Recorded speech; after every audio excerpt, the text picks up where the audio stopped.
Good morning to one and all present here. If we have the attitude that it is going to be a great day, it usually is. As a part of our college tradition, let's start this day great with Jain Mahamantra and Tamil Taiwan.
May I request Dr. S. Manigandan, Head, Department of Philosophy, to welcome the gathering and also introduce the theme of the webinar to us.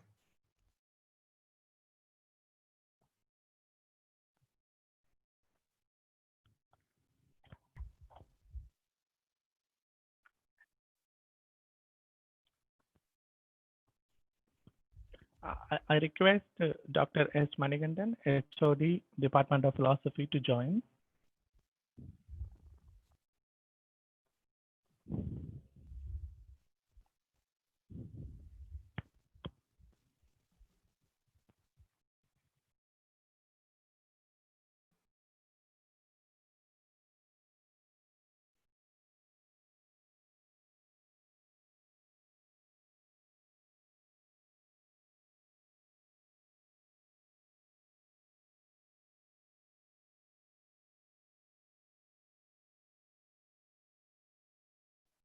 Hello. Hello.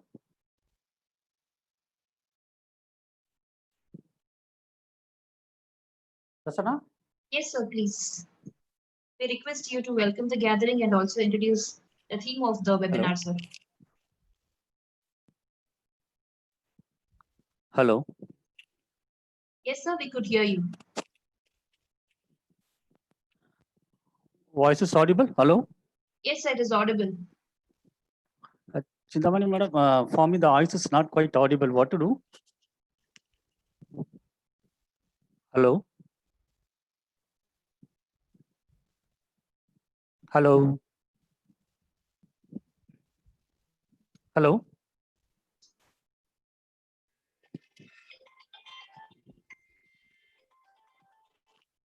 Tell me, Prasanna.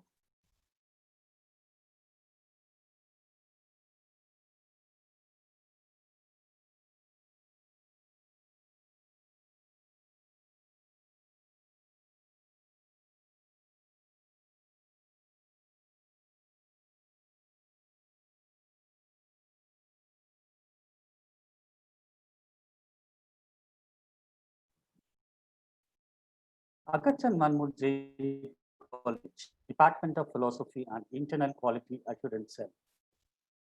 Welcome you all for the national webinar on philosophy on COVID-19.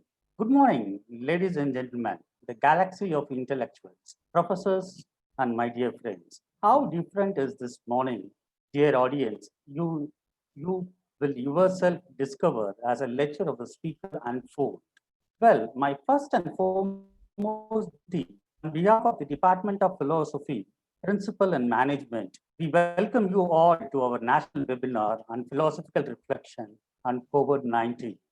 Today, the two great scholars, Honorable Dr. Uma Shankar Madam, Principal, SIES College of Arts, Science and Commerce, Mumbai. We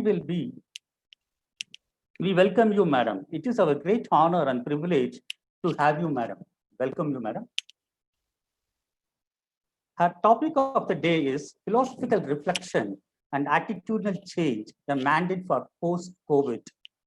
Other speaker is Dr. Sri Kumar, Professor of Philosophy, Department of Humanities and Social Science, Indian Institute of Technology, Madras. He will be addressing on crisis in medical sciences, bioethical reflections. We are fortunate enough to have you, sir. I welcome you, sir. I am glad to welcome all the participants across India. I also thank them for joining us today. My primary task is to welcome the principal, Dr. N. Venkataraman. Dear friends, we have today with us our most endearing principal, who is known for his selfless commitment, mission, precluding development of our college. I wish to express our profuse thanks for giving us encouragement to organize this program. I welcome all the heads of the Department of Agachan Manmul Jain College from Shift 1 and all the coordinators from Shift 2. I also welcome Dr. B. Ishwaran, coordinator of IQSC, Dr. Chindamani Madam, and Dr. Tyagarajan of IQSC team. I also welcome all the faculties from other colleges. I also welcome all the students and other dignitaries for today's program. I welcome all. I also wish to express my sincere thanks to our Secretary, Sri M. Sardar Mul Cholia ji, and Associate Secretary, Shanti Mul Nagar ji, who so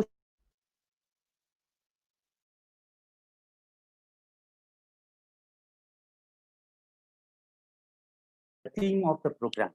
Now, I would like to introduce the theme of the program. The theme today, the entire world is engulfed in the global crisis of historical proposition known as COVID-19. As of today, the global spread has surpassed more than 8 billion and 3.5 lakh deaths in 180 plus countries around the world. The scenario is much worse even in our country. The corona cases has been so far recorded more than 3 lakhs and deaths has surpassed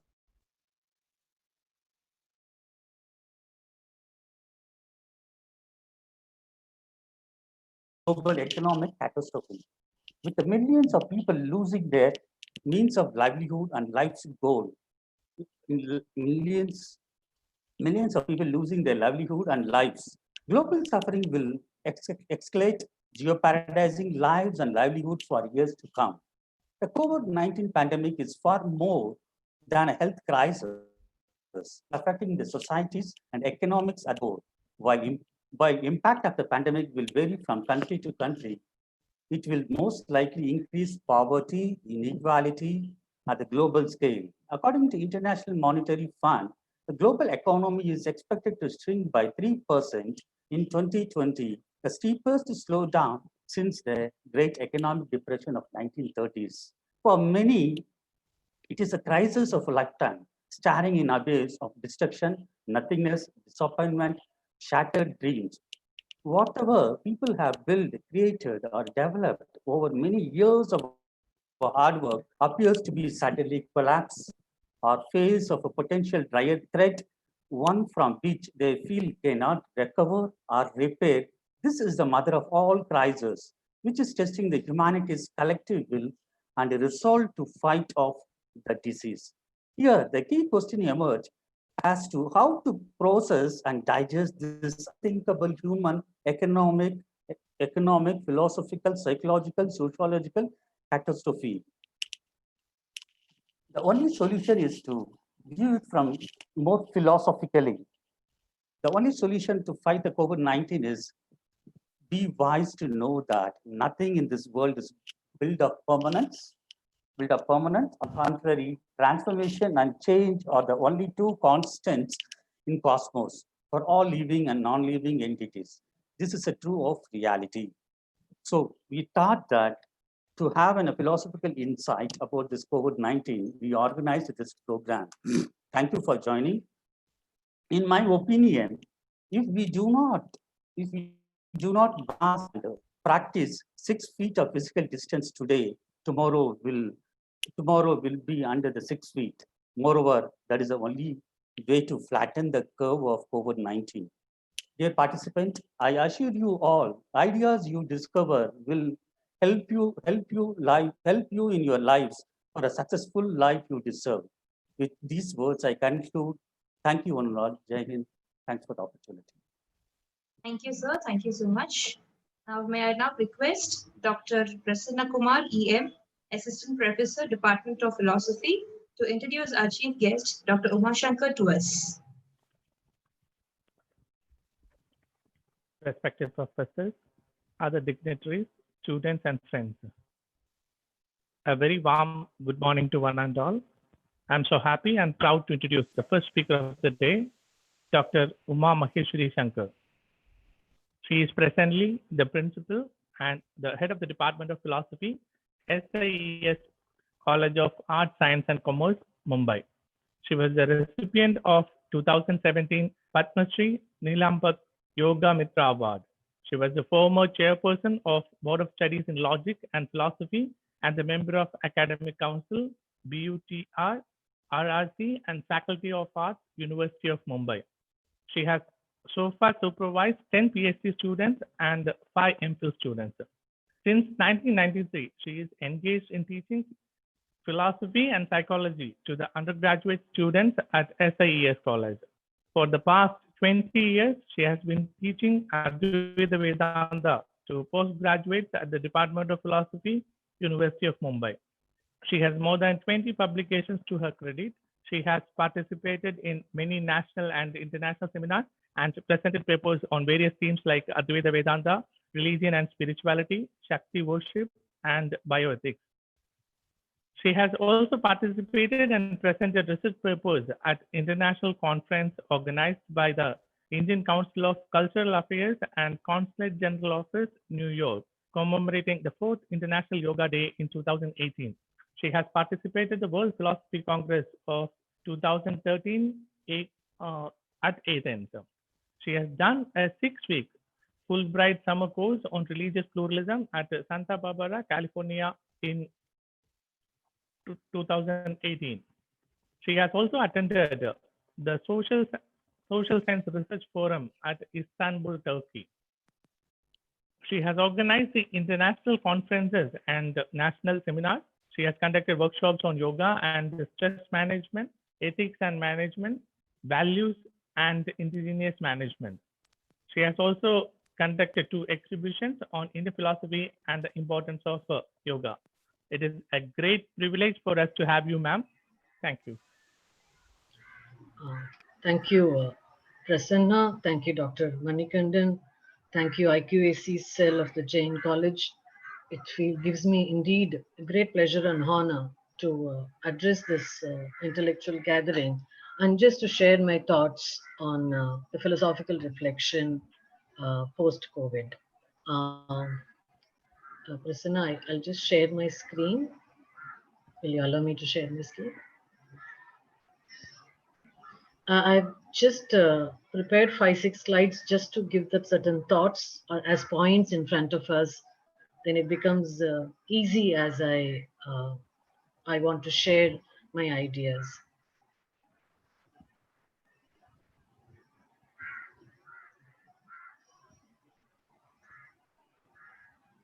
Just give me a second.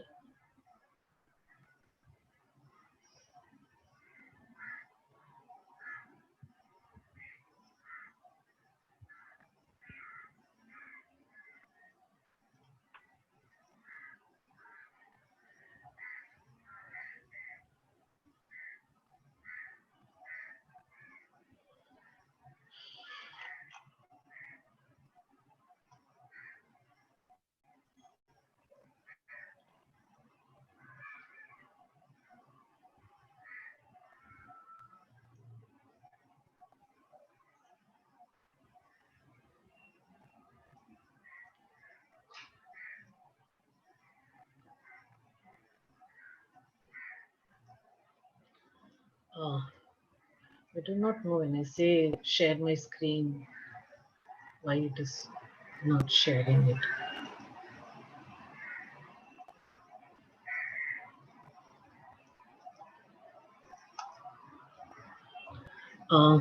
Doesn't matter for whatever technical reason. I don't want to waste my time.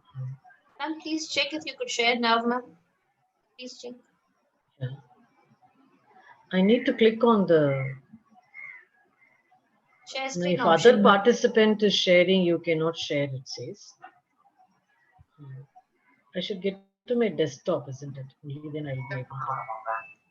Yes, ma'am. Please check now.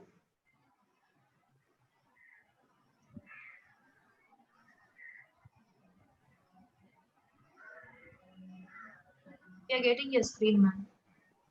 Okay. Can you see? Yes, ma'am. We could see your screen. Yes, ma'am. Thank you.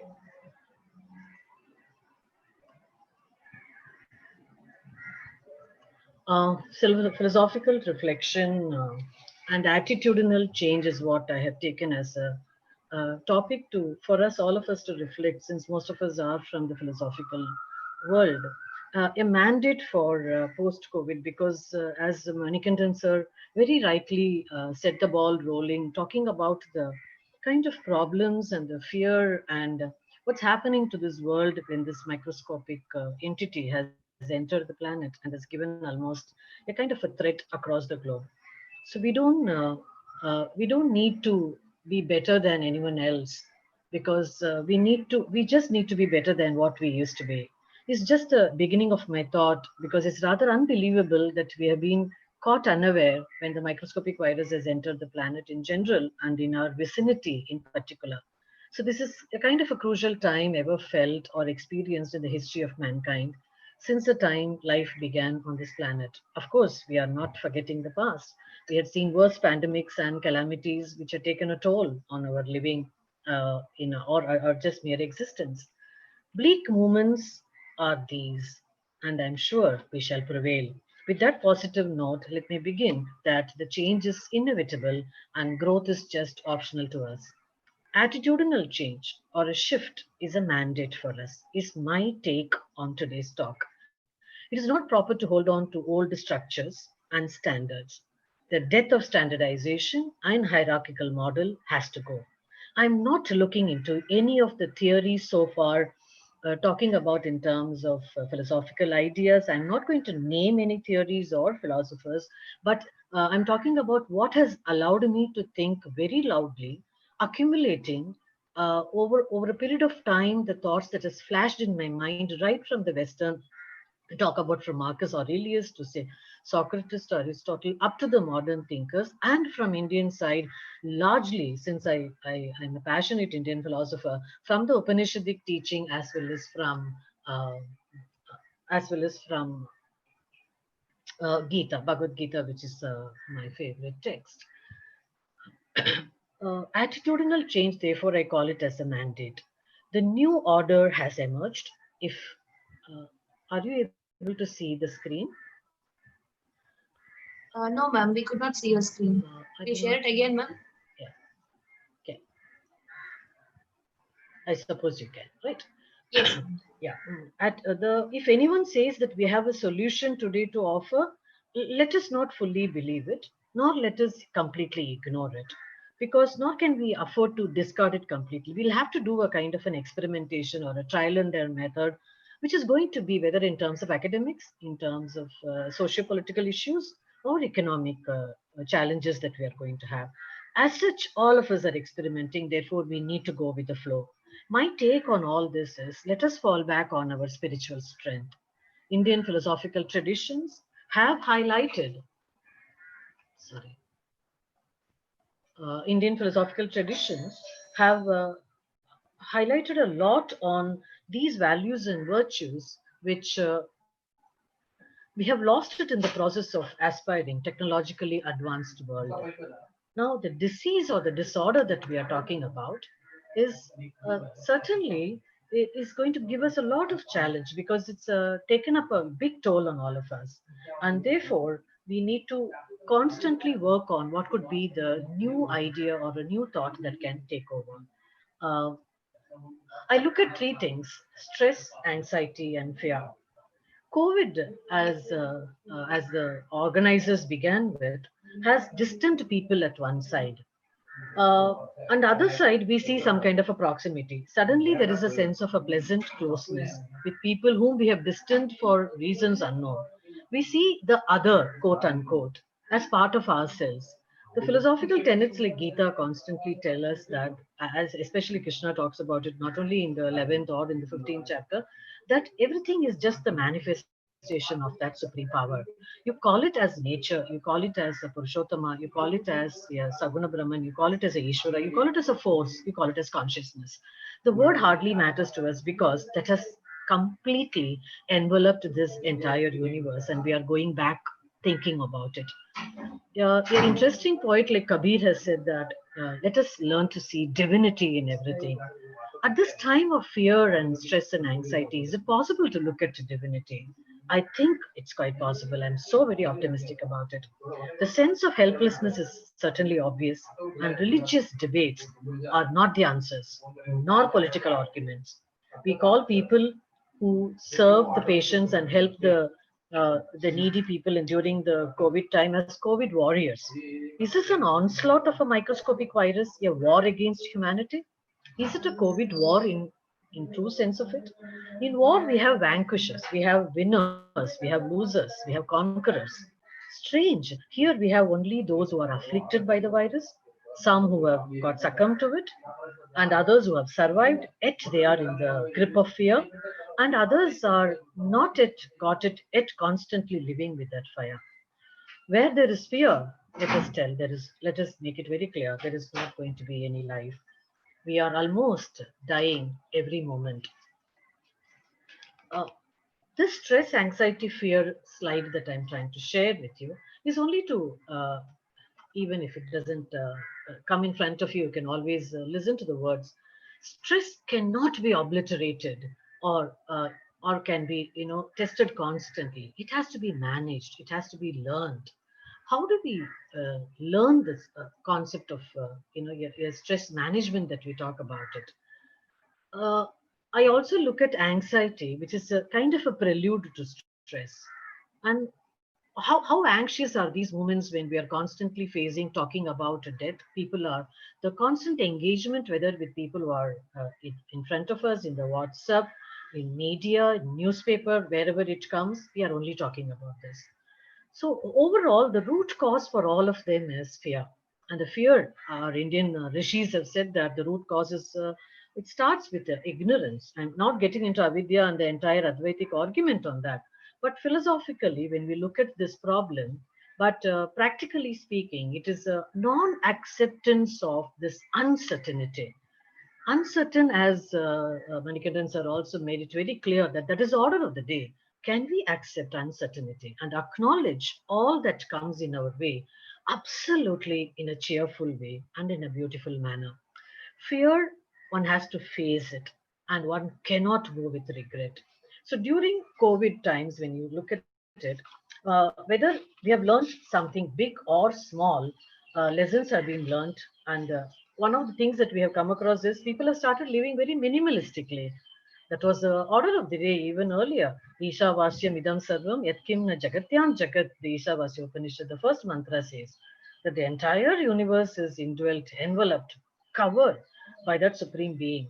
Why are we so avaricious? Why are we so very greedy? Why are we so very in the process of amassing a lot of things from the nature? I'm getting into the concept of nature a little later. So the COVID lessons has allowed us to have a minimalistic living, work from home concept, whether we are work towards home, working for home. But in the process, we have learned a lot of skills. We have connected with the family more often. It has become more sentimental. And we also have a fear now, 6 to 8 months, we may not meet anybody in our close knit family if they are little far away from the city. But without shopping and gallivanting and all of that, people have connected very well, taken care of the body, mind, and as a primary activity. They could also can neither take neither life nor people for granted. This is one of the major lessons COVID has given us.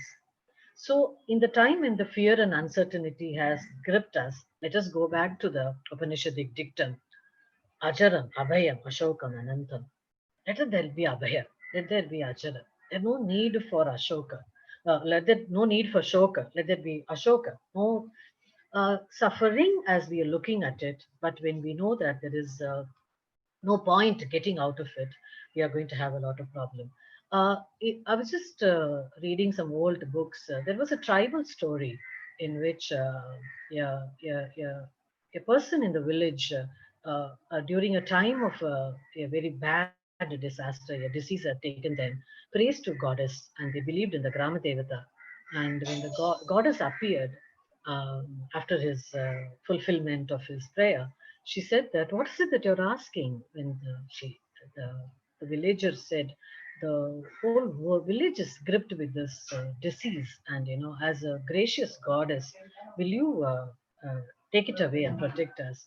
The goddess said that this is the part of the nature that has happened here. So I just cannot do anything. But since you have prayed so vehemently to me, I shall just take 500 lives, and the rest of it I will be saved. For whatever reason, he was a little happy because the number also matters. You know what's happening with the US today with the COVID numbers. So the tribal man came back to the village, continued, and after a month or so, almost 3,000 people had died in the vicinity of that village. He prayed once again, and the goddess appeared. He said, "Now," she asked, "what is it?" And he got so angry. He said, "What kind of a goddess are you? You said only 500 people will die, and 3,000 almost have lost their lives. And how could you cheat on your words?" Goddess smiled and she said, "My dear, the disease took the toll of only 500. 2,500 people died because of fear. If this is though a story it is, but it gives a lot of lesson to us. Today, many people who are all gripped with the fear, sitting within the four walls, is not going to be the solution. Constantly, the psychologists, the psychoanalysts, the philosophical thinkers have to aid the people to get out of this fear. Fear is not going to be a solution. It is time for us to check on our responsibilities, and we don't have a timeline when and where or how the exit of this anxiety, stress, and fear is going to take place. So we will have to come back to the books like our Upanishads, come back to books like Gita, which is a book of nourishment. We will have to talk about it and get back to those lessons where Krishna promises that one, in this world, though there are three gates to hell, the gate of passion and anger and greed, released from all this, Krishna promises that he can always give that kind of a solace. So the problem of this stress, anxiety, fear has to move ahead because we cannot live with that for long. The order that governs is my next sub order in which I'm planning to throw some light. the Ritha, which is very popular and we understand it very well, but I'm not going to look at it from Dharma Shastra or a particular quote from there and entangle ourselves with that. I'm looking at it very simply that it is a universal order, managing the cosmic and the ethical. So the natural world is like a mother, bountiful, a treasure, a reservoir of resources. And Krishna talks about it, about every bit of the manifested. Nityat vibhuti matsarvam shirmadujitamevavat tatta devava gachatva mama tejomsha sambhavam, he says. In everything that you see excellence, in everything you see resplendent, in everything you see a splendor. Arjuna, see that, in that it is me. So he doesn't differentiate between that which is beautiful, that which is grotesque, that which is ugly, that which is good, or that which is bad. These are all get submerged when it comes to the divine manifestation. And he identifies himself at the best and the supreme amongst all. Is it the right time for us to call for that recognition of that? Let us look at that or see the presence of divinity. As recently one of a scientist, a microbiologist scientist, was having a conversation in our another webinar. The scientist was saying, I'm looking at even the coronavirus as a microscopic divine entity. If everything is divine, the nature has its own way of behaving. Who are we to question? Or why do you behave like this? Or how do we behave it? Because the nature has not turned around and questioned or proclaimed why man is behaving like this. It has never questioned, and we have continued to strip nature, and we have continued to drop a lot of things which are stripping the resources of nature. So a calamity or a problem in the cosmos creates an imbalance. I'm calling that imbalance as adharma. I'm not getting into the etymological and the other things. We see there are enough grains and food in the planet, yet we find there is a lot of starvation and there is a lot of poverty. There are enough resources available, yet we crave for more, and we are continuously almost stripping the planet. This cosmic order, which is the root cause for the seasons, for the rain, for the air, for the movement of the air, the water, the earth, it manages everything. Thanks. Not by not making the man interfere with that for zillion years.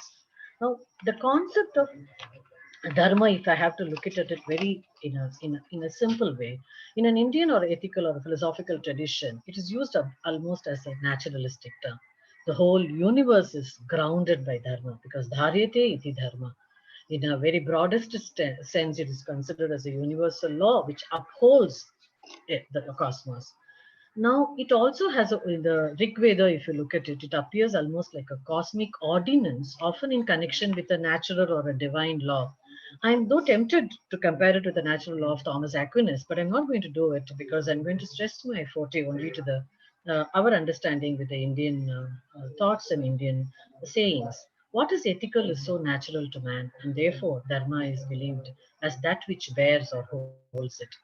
The dharma is as an essential foundation of something general, and it signifies I'm fully aware of what I'm doing, is of course in the natural and the ethical sense.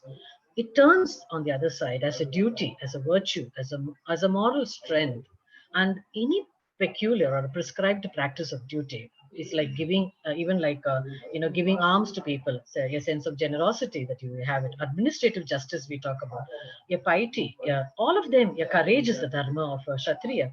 We have a dharma for everything that signifies a code of conduct, and therefore tempted to say about the Dharmashastras, the law scriptures, and the practice of the virtues have been enjoined in terms of ethicality. Now, in short, dharma is, I'm just putting it nutshell as just to be underlined. The other meaning of it is uh, uh, it implies one's own duty, responsibility, and it is imperative and thereby a moral obligation. Can we fit this statement, which we look at it as the essence from our Indian tradition, in today's time? What is our duty today? What are we supposed to do? What is my responsibility to my kith and kin, to my institute where I'm working, to the society, to the community, and what is imperative for me, and what could be my moral obligation? So this is what is right or meritorious accordingly is termed as something very ethical. The attitudinal change that is given as a title here, we need to look at it because attitudinal change means that we need to take up what that which is enough.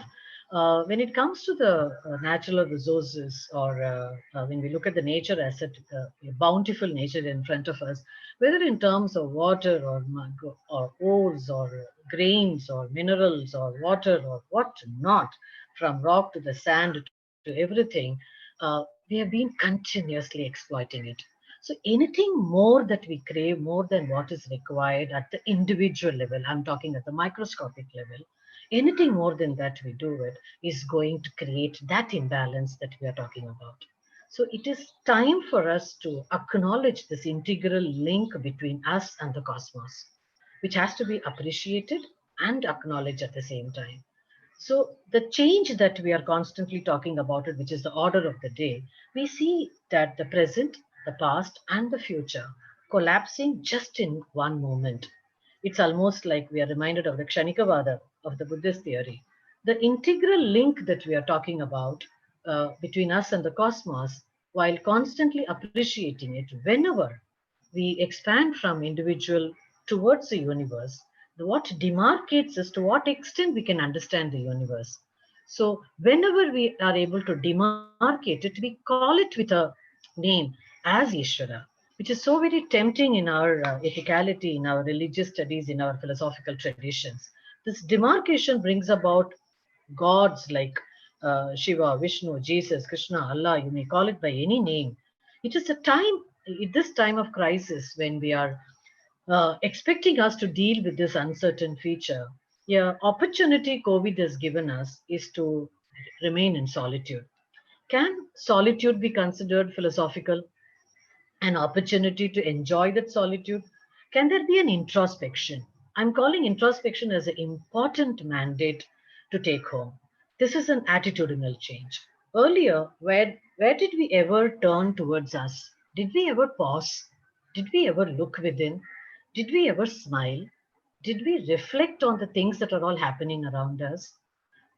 This is very shocking, and suddenly we are put on to it that we are looking at what is happening to the natural order, and the blame game starts. We have only three things to blame. Either we blame the nature, or we blame the people around, or we blame very generously onto ourselves.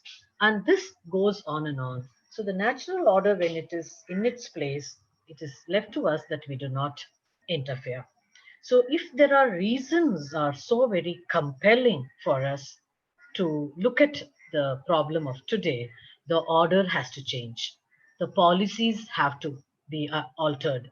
Methods have to evolve, and certainly a new order will emerge. Since most of us are from the academic world, I presume, on these kind of extraordinary situations, we will have to look at extraordinary solutions. We cannot go back to the standard old, what has been already tested. Those kind of situations will not work it out, because there are new reasons today for which we are working.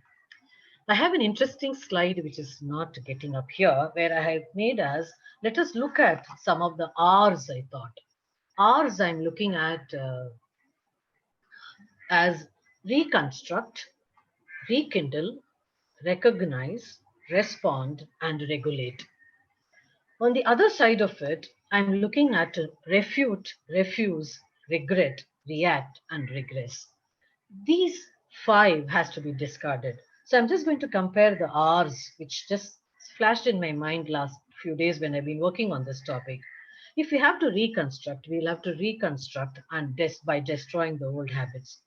What we are going to start today, we are not starting from scratch. Let us understand that, because we are starting from our experience. We are learning day to day almost everything that's happening with us. We'll have to rekindle. Rekindle what? Rekindle, get passionate with work. We just cannot ignore the inner passion which is bubbling with a lot of enthusiasm. We will have to rekindle that. Check it out. We will have to do this. That is our mandate. Respond. Let us stop reacting to situations. Let us stop reacting to WhatsApp messages. Let us stop reacting to what the media is telling.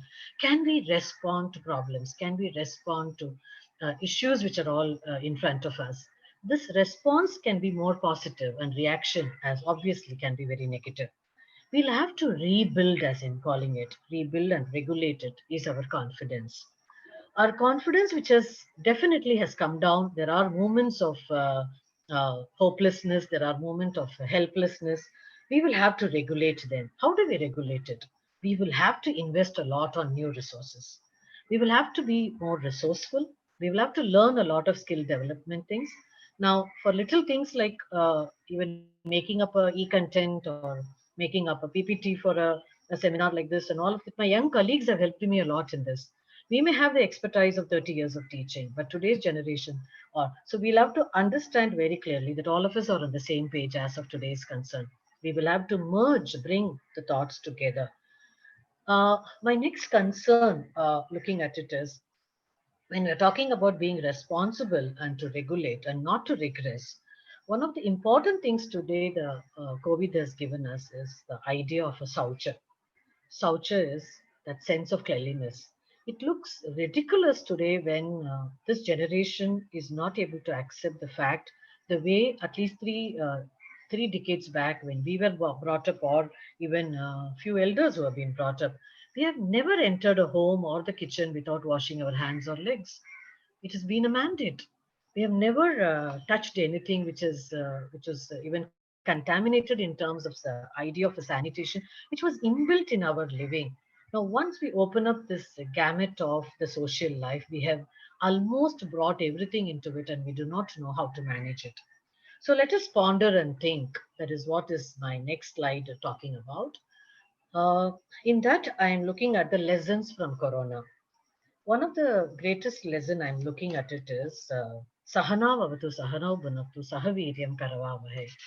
This Vedic mantra is so very important to us because Sahaviryam, the concept of how do we make a sense of a teamwork, how do we understand that we need to work together? We need to constantly think that all of us are actually together. It is important that we need to work in terms of harmony, in terms of coming together. This Sahavirya concept has been instilled by the rishis into us. We never looked at ourselves as individual, selfish, or a self centric people. The idea is to bring in back, realign ourselves with nature. The whole issue is turning around what's happening or what is my connect with the nature. The weakest link that we see is at times becomes the strongest, and we know how do we manage then when it comes to this kind of a connect. And therefore, realigning that is very important. I've already looked at what is avidya, and as I said that I don't want to get into the uh, absolute philosophical aspect of it because uh, once we understand where the ignorance is and how far, what to what extent are we ignorant about things which are about us or about the world, or new theories and new things coming about, even with Corona, constantly upgrading our knowledge. And what is important is the whole solution or understanding this problem rest within us. Wherever we find a problem that is popping inside us, we will have to think or question it deeply till the question itself gets dissolved. In that context only, I'm looking at avidya. Though I'm so tempted to take it up more philosophically and in depth with the Advaitic or with the other systems, but I'm not going to dwell on it because my whole approach today is more cognitive, more psychological, packed with philosophical and a spiritual attitude. This is what I want to bring it home to the listeners and also to ourselves. That is only going to be the mandate to face the new world for tomorrow. Collaboration and harmony is going to be the order of the day.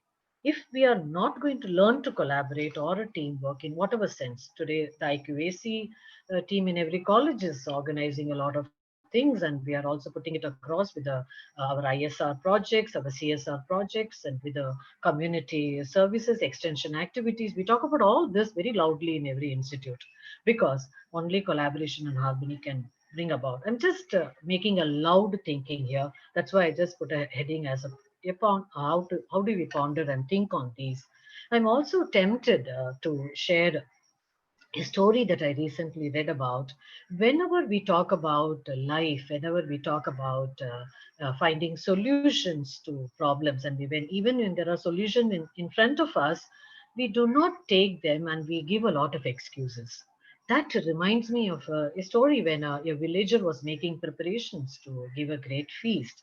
And when he invited, according to the custom, all and sundry to share to take a share in the merit by helping them in building up a temporary hall made of bamboo, a thatch, a kind of a work in which the alms would be offered to the monks, wayfarers, and all of them who visit the village. In response to this invitation, people from neighboring villages, a lot of them took part and with a lot of skill, enthusiasm, dynamism in the building of that kind of a alms hall where they could do that. Amidst all this bustle and excitement, one villager noticed that one man from the hill was standing all alone, watching the others doing the work, and with a very sad expression on his face. So this villager went to him and asked, "Oh, man of the hills, what are you doing here? Are you sick? Are you ill? Do you want any help?" The man replied, "I want to work like you all. I have a lot of enthusiasm to work. I want to gain that merit, that punya. I want to join the feast also. But my regret is I cannot do so because who can work on an empty stomach? I have been starving for a lot of days." Hearing this, the villager rushed to the kitchen hall, collected a bowl of rice, lot of vegetable, and a lot of food, and rushed to the man of the hills and offered it to him. And he said, "You better eat it, and then you can always come back and work with us." To his surprise, the man was again standing there and watching happily what the other workers are all doing with the same expression, very sad face. Greatly concerned, the villager rushed to him and asked him, "What's the matter now?" He said, "I want to work, I want to get the merit, I want to join the feast, but to my regret, how can I do it on a full stomach?" If this is going to be the attitude of people, that at all times we are finding reasons and excuses for not achieving, not contributing, not discovering, not trying to bring it back what we can do it, whether for oneself or to the institute or for the society, we are going to have very tough time. So my take home points, the values to cherish, we need to engage in a lot of work, which is very, very important. We cannot remain idle. One has to completely work whatever work that suits us. Uh, once we stop blaming, a lot of energy will come back to us, and we can be less judgmental when we are absolutely engaged in work. We will not it. Nahi jnanena sadrisham pavitram he uchyate, like Gita says it. Let us accept the situation as that is the truth for us. So if we want something different, then we will have to do something different. So if you want something different, we will have to do something different. This is a kind of a values to cherish that we need to work on. Let us look at, sorry, yeah. Uh, let,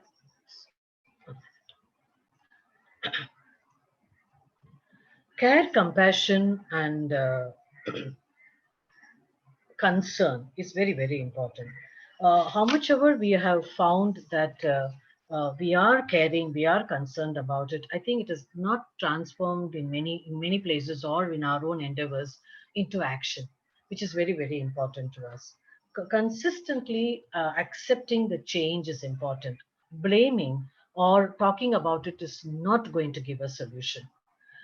We have seen the power of togetherness. We have seen uh, how old has to team with the young, and therefore all of us have to work. No room for selfishness, no room for self-centered things. We have to manage. We have to make up new reasons. We have to be more compassionate, more caring, and this is what I'm calling it as an attitudinal change.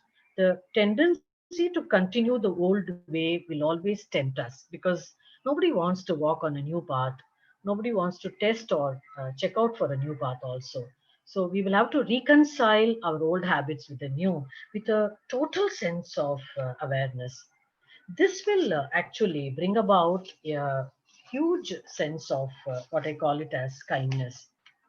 Now, while accepting the change, and there is no need for fear in that, when we try to reconcile, when I just asked at random some people, what is the greatest lesson COVID has given you?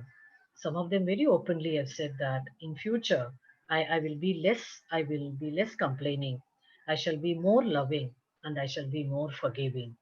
I thought this was a fantastic attitudinal change coming from a CEO of a company, actually.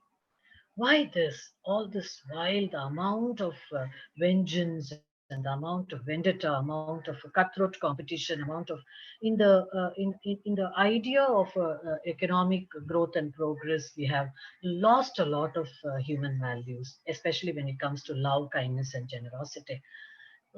Talking about self-reliance, and then I shall come back to kindness, and with that I shall close it. Self-reliance, which our PM has also endorsed it as Atmanirbharta, uh, allowing us to do certain things which we are capable of doing it. I'm so tempted to go back to Gita again because I'm taking that as my soundboard today. Nahi kalyanakrit kaschit durgatim tata gachati. Even Kalyanakrit Kachit Durgatim, any kind of Durgati cannot come in anywhere when it comes, you are engaged in an act which is very auspicious to you. What is auspiciousness then? What is it that I can be engaged which can give me that supreme happiness or a peace to others? That is what is Kalyanakrit Kachit. And earlier Krishna said the same thing in a different way. Swalpam alpasya dharmasya trayate vahato bhayat. Swalpam alpasya dharmasya. He's not asking you to do a huge amount of a charity or alms or change the world overnight and India will get into a different plane. I shall do it. Not swalpam alpasya. If each one contribute a bit of it, I think every little insect or every little that squirrel in the Ramayana or a little ant that is collecting its own little grain to its granary, all of us in this universe have to contribute. We cannot wait for others to do it and then wait for enjoyment. That is a take-home message. That should make us also self-reliant. Now, what the greatest lesson that Gita gives us is that we need to get back on this moral discipline of managing ourselves with our own sense, our own capabilities, our own potentials that we are having it. The reconciliation can happen when our action, we are able to see that it is not going to long last and we are going to start with all the good sense of experience that we have got it. And only then we will be able to get it across. Now, again, we are aware of a tree which was standing near the, again, turn back to a tribal story, a tree which is standing near a riverbed, and a bird came to the tree and asked, "Shall I build a nest on your tree?" And the tree said, "No, don't build it." And the bird went to the second or the third tree, and the tree allowed it, and the nest was built, and the beautiful eggs were there, and the hatching began. And within few days, when the river was inundated, the first tree was getting loosened by the roots, and it was about to get washed. And the bird said, "Isn't it when I asked for help and you never gave me? And look at it, now the nature is taking a toll on you." Now, these are the kind of conversations we are also having it when we look at people suffer. But that's such a wrong lesson. And the tree looked back and looked at the bird and told very, very humbly, "My dear bird, I knew very well that my roots are very weak. And if there is a river overflowing, I will be the first one to get washed. And therefore, I didn't want you to build a nest on me. And therefore, you will also get washed in the process." How judgmental we become quickly by one response or one word that comes from the others. Can we be less judgmental? Can that be our attitudinal change? So let us not judge by the immediate result, not looking at a scene which is much, much bigger. I just want to close my thought, my conversation, my understanding of what we talk about in terms of the take home message. We are talking in terms of especially love, kindness, and generosity. I leave the aspect of generosity to individual because Dhanam, Mahad Dharma, we have seen it. What kind of dana we have to do it, whether it's a Vidya dana, whether it's other kind of, all of them we have seen it. I'm not going to dwell on it. What captured my attention recently is I was reminded of a important lesson from a world richest man. Jeff Bezos. I think all of you know that he's the founder of the Amazon. I was watching the video when Amazon commenced, and he was giving a speech at the Princeton University, and in almost a decade back, 2010, and Bezos was trying to share a little story of his childhood to the students. He was talking to the students about how one should achieve, what are the greatness in terms of achievement, in terms of what you call it as a success. While narrating all of them, he said that let me come back to my own life story and let me share my life instance. And he talked about his time when he was just 10 years old, and he went to his grandparents to live during his vacation time, like how all of us also have done, during our childhood time. His grandfather was driving one day, and the grandmom was sitting in the front, and this little Jeff was seated at the back. The grandmom was continuously smoking. This irritated Jeff a little, though he was just 10 years old. It was a bit of irritant to him. Sitting on the back seat, he recalled seeing an ad in the road that how cigarette is puffing is so very injurious to health, and it is taking away a life of a human being. So as a kid, he enjoyed a lot of puzzles and a lot of mathematical calculations. So he quickly did numbers in his head and told his grandfather that he found the right answer, and he said, at 2 minutes per puff, grandpa, uh, grandma has taken away 9 years of her life.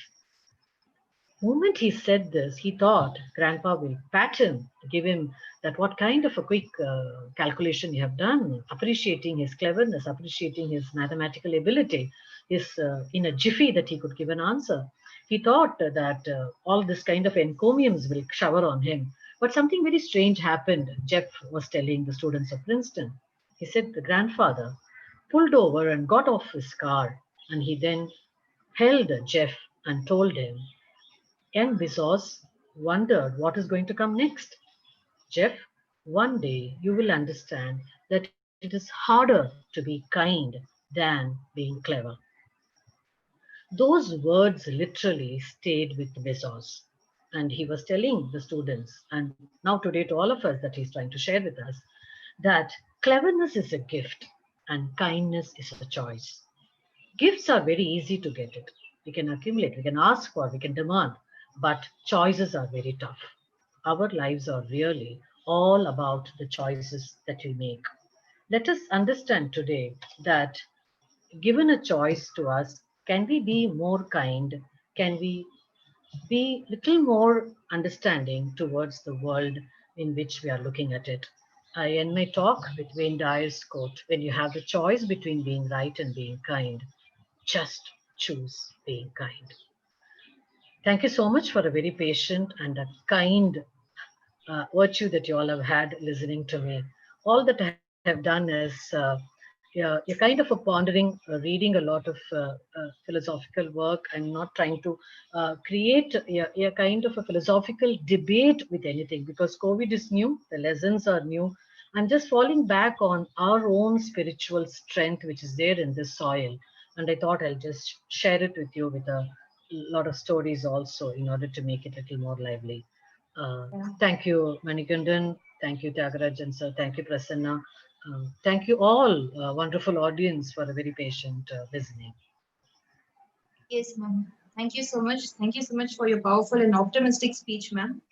As you said, this non-acceptance of uncertainty, this uncertainty is the only worry that all of us have here. Maybe your talk would be very related to it, and people could take so much of takeaways from your talk. Ma'am, now with your permission, can we have the question and answer session, ma'am? Yes, sure. Yeah. Dear participants, the chat is enabled for you.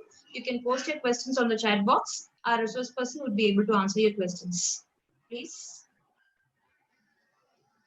We will take some 5-6 questions, ma'am, and then we can. Surely, not at all. Yeah.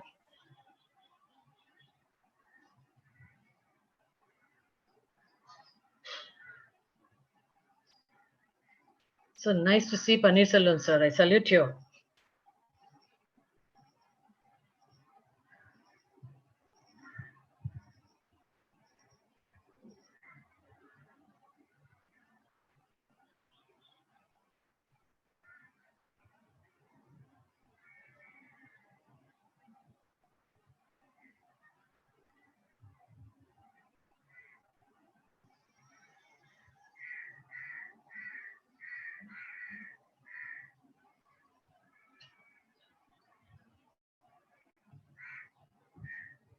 I think a lot of questions that have bothered us last 2 months are getting absolutely dissolved with the things that are all happening around us, it looks like.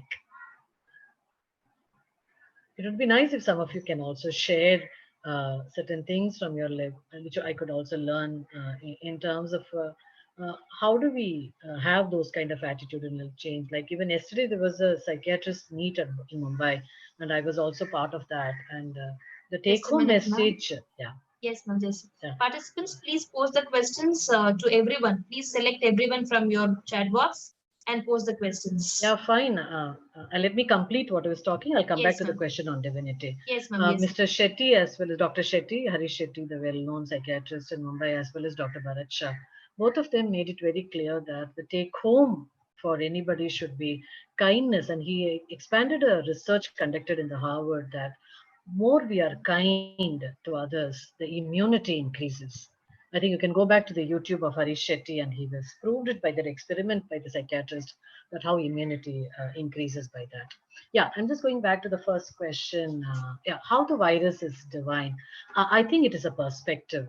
I'm not looking at divinity with a description of in terms of your godhead or something which has got four hands or 8 limbs and other things. On that kind of, I'm not looking at it like that. Moment, I consider that everything around me is divine. Yet vibhuti mat sarvam srimad is what I, in that context, I looked at it. If everything is, I'm looking at it with that perspective of divinity, then I don't have to differentiate that this is divine and this is not divine. In that sense, I agree to you that it is very difficult when it comes to a disease or a disorder or a virus or a germ or a bacteria to call it as divine.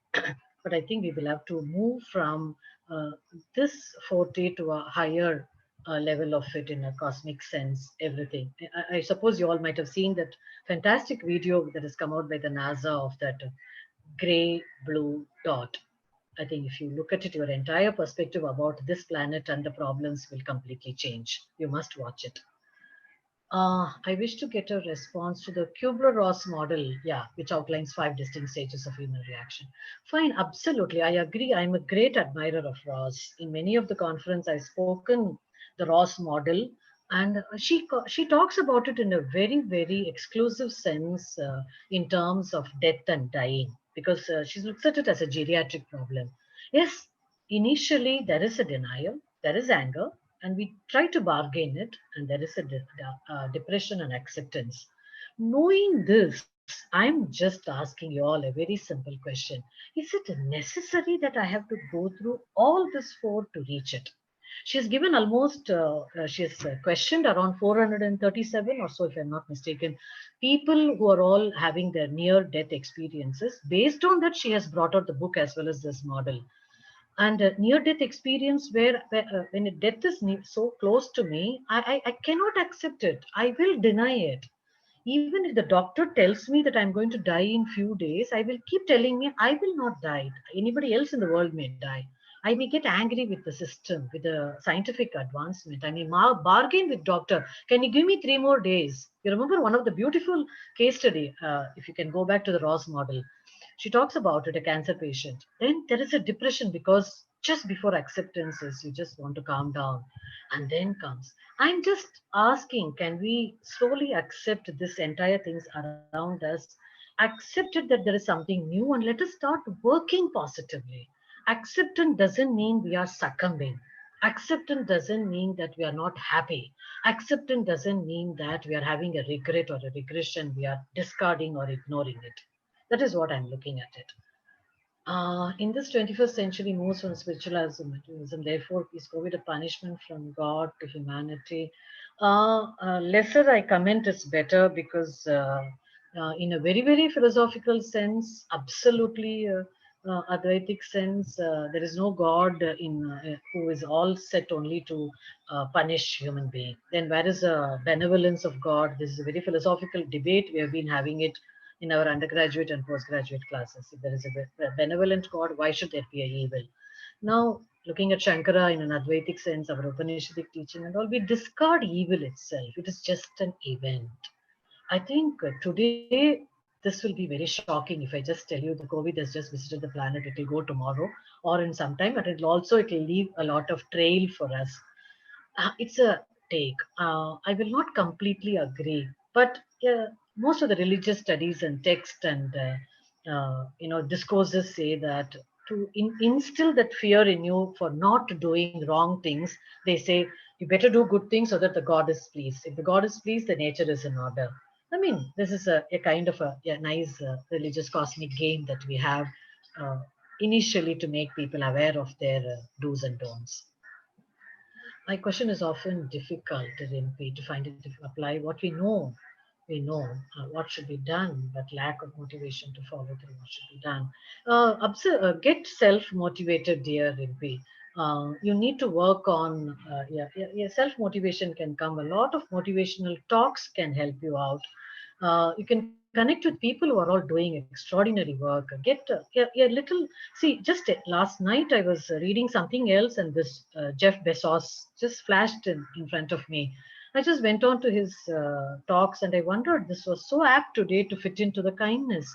One incident in one's life has completely brought about a phenomenal, a transitional, transformational change that has allowed him to look at people, why some people are doing certain things, and I need not have a judgment on that. It is for them to look at it. If they want help, absolutely let us go and do it, but not otherwise. So that is what it is. So get motivated, have nothing wrong in it. Look at a lot of people who are all doing great work. Padma, yeah, lovely to see you. Thank you for a wonderful presentation. Really, made it. Thank you so much. I am also blessed. The college is doing a great work, so I got an opportunity. Taking the closing quote, might we say that the governance dilemma faced by the corporation is one of the doing the right thing by the stakeholders being kind, juxtaposed with the short-term maximization being clever. Fine, excellent thought that you are putting it across. Wayne Dyer is also an extremely brilliant motivational writer and as well as an orator. Some of his quotes itself brings a lot of enthusiasm to get back to what we are looking forward to. I'm also giving, personally, this is a telling, we are giving a chance to the government, to the people, to the doctors, to those 2,500 people who lost their lives in the tribal story that I told you, and all of us. We are experimenting. So suddenly you will not find a solution. But the attitude of kindness, a little bit within us, can certainly bring about a kind of a change in the very process or the rule book that we are having it. There may be a lot of mistakes which the individual government or a state government. Look at Mumbai. You're all come from Chennai. Mumbai, we are still not able to take a decision about the final year exams. We are still juxtaposed whether we are going to have, we are not going to have, and as a head of the institute, constantly there are questions from all stakeholders as you are referring to. And I don't have an answer because we are still waiting for a decision that has to come from a higher authority. Our enthusiasm to execute, we are all ready. We have completely sanitized the institute. I'm going off into college to see that everything is all right. But the decision makers, when they have to come out with it, they will have to satisfy a lot of stakeholders.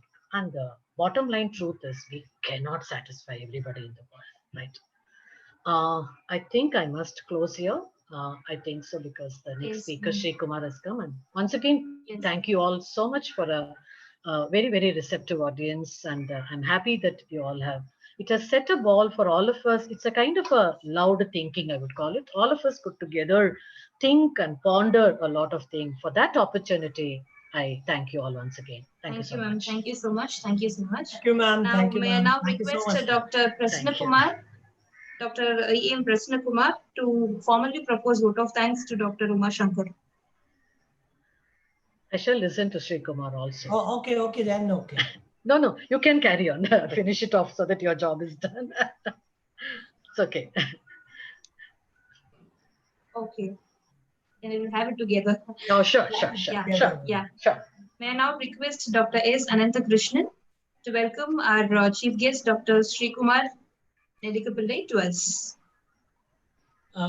Good morning, delegates. Professor and Dr. Sri Kumar Nelikapalli is a professor and head of the Department of Humanities and Social Sciences, IIT Madras. He works in the areas of humanetics, phenomenology, Wittgenstein's philosophy, and bioethics. A recipient of the Fulbright Nehru Fellowship, Excellence Fellowship in 2017-18, Professor Sri Kumar has published articles in several peer-reviewed journals, including the Journal of Indian Council of Philosophical Research, Journal of Indian Contemporary Thought, Indian Philosophical Quarterly, Acta Biotica, and Studies in Humanities and Sciences, Social Sciences. He has supervised students for PhD in different areas, and currently there are 3 students who are under his supervision, and another student he co-supervises with a colleague in the department. He has coordinated 2 major projects, one national project sponsored by the National Science Academy, which explored the ethical work of Parampara Vaidya, the tradition of Kerala, and one international project examining the bioethical beliefs of Indian physicians. And this was funded by the Wellcome Trust, United Kingdom. He has been active in many online platforms such as NPTEL, EMMRC, Countrywide Classroom Program, and the Vyas TV education program, and has completed several courses. Besides IIT Madras, Professor Sri Kumar has taught in other institutes such as IIT Calicut, where he taught business ethics, IIT Palakkad, where he dwelt onto the aspects of Western philosophy, at the Syracuse University, where he taught bioethics, and in NRTI Baroda, where he taught ethics. We are very happy to have you this morning, sir. It's a great privilege for AM Jain College Department of Philosophy to listen to you. We have already listened to a magnificent lecture from Dr. Uma Shankar. We are so happy to welcome you again, sir, and speak on this wonderful topic, Crisis in Medical Sciences, Bioethical Reflections. Over to you, sir, Professor Sri Kumar. Thank you so much. Hello, thank you. So there is a small correction. I'm not the head of the department here.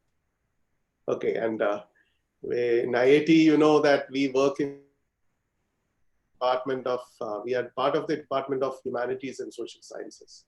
And as Manikandan knows, you know, I teach philosophy here. Yeah, but that's all right. So I was just trying to, because I never used Zoom earlier, because we widely use only Google platforms, because Zoom had some, I mean, we heard that it has some security issues. So we were advised not to use it. So I'm just getting used to that only now. I'm sorry, there are still some issues. I'm just trying to learn also. But anyway, it's not entirely different from other types of platforms. I'm just trying to see how I can share the, yeah, I believe. Now you can see my, I'm sharing it, right? Can you see the screen? I mean the PPT? Can anyone respond? Hello?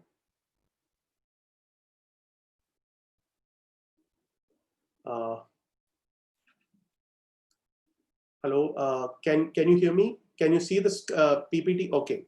Yes, sir. All right. Yeah, so I have a PowerPoint presentation because I thought that will help me to communicate in a better way with the audience. Just trying to, yeah. So these are some of my, the topic of my, I mean, the title of my presentation is Crisis in Medical Sciences, a Philosophical and Bioethical Reflections. So I'm just giving a very broad title so I can include many things in that, and then you know, as it goes, I can decide which direction I should actually proceed. So roughly, these are some of the issues which I'm going to discuss here. I will have a very brief discussion of the major concerns of bioethics, then major concerns of medicine, because that's very important for me in this lecture, to do justice to the theme of this lecture. Then bioethics from traditional to the modern. There is no discussion on this, but I'll just have a mention on this aspect. And this is, and then, there'll be a brief mention about the ethical concerns of medicine, followed by the analysis of pandemic disease and modern medicine, where I could see, where I'm trying to explain how the crisis, the so-called crisis is actually we can find here. So then the roots of the failure, this is something which I probably conclude my lecture with an analysis of the moral crisis. So when we come to bioethics, what I mean by bioethics is a really broad term. So I'm not using the term bioethics with all its connotations, but I'm using it in a specific sense to mean biomedical ethics. Okay, issues which figure in medical ethics, in the practice of medicine, and not exactly, not confined to the practice of hospital healthcare, but there are many issues which includes even, scientific experimentations that take place in laboratories, in medical laboratories, in biomedical laboratories, in all over the world. So biomedical ethics or bioethics are used as synonyms in my lecture. And bioethics studies questions of right and good concerning human behavior that impacts different forms of life and the environment. This is probably a very broad definition. And of course, I am not dealing it the term bioethics in this sense here. But of course, this is also very important to understand the way we proceed. And modern medicine is, as all of you know, is a very highly complex and sophisticated techno-scientific and very important corporate enterprise. It's not just, as you already know, nowhere in the world, nowhere in the developed world or developing world, medicine is practiced in the way it has been practiced several years ago, or even 20 years ago. Like even in the US, old people, if you talk to senior citizen, old people, they would recollect in their memories they used to remember doctors coming to their houses and they paying them $5 or $10 and all that. But now all these things are no longer there in the US. They follow I'm mentioning US because that's very important in understanding one of the important paradigms of medical practice in today's world. Of course, fortunately in India, we don't follow that paradigm. So it's today is a highly sophisticated and techno-scientific enterprise, and most importantly, a corporate enterprise. So naturally, what happens in a corporate enterprise is that profit maximization matters. So normally people say that there are two aspects of medicine. On the one hand, you have the altruism, the altruistic motives. Okay. On the other hand, you have self-interest or greed, to put it more bluntly. So there is a sort of balance medicine has always kept between these two. The practice of medicine has always been rather motivated by these two trends. On the one hand, you have altruism, and on the other hand, you have self-interest. Even in ancient medicine, you could see that, though we say all good things about ancient medicine today, that it was all altruistic, it was all rooted in compassion and all that. It was actually not so. Even self-interest and greed had a role even in the practice of ancient medicine. So then you could see that medicine keeps raising very complex moral issues in today's world. As far as the practice of modern medicine is concerned, it raises very, very serious medical issues. And then so I will, when we talk about moral issues that arise when you practice medicine, naturally, the question is, how do you tackle them? How do you resolve them? How do you address these moral issues? And of course, one way to address these moral issues is through principles or theories. There are several theoretical frameworks in the West. For example, the virtue ethical framework, which is proposed by the Greek thinkers, primarily by Plato and all these people. So this theory, virtue ethicists would on the character people who are involved with this. On the other hand, when you come to modern philosophical context, you have people like Immanuel Kant, who would propose a framework of the deontological. The deontology is on duty, of duty. So what is right here is it is performed for the sake of duty. Okay, so that is the aspect which gains prominence here. These are elementary theories about ethics. All of you philosophy students of philosophy might be familiar with all these. So I'm not going to the details. And there are this utilitarian framework and prominently discussed by ethicists all over the world. And also there are indigenous theories. In India, we have the dharmic frameworks, and the Chinese ethical theories are there. So there are different theoretical frameworks which are available for the practitioners of medicine to sort of situate, to understand the kind of moral crisis they encounter when they practice medicine. But, contemporary medicine, contemporary biomedical ethics is not completely, it doesn't really worry too much about these theories, because the problem is that these are often sort of, if you are a deontologist, you will have to exclude the framework of what you call utilitarians, because these two theoretical frameworks are diametrically opposites.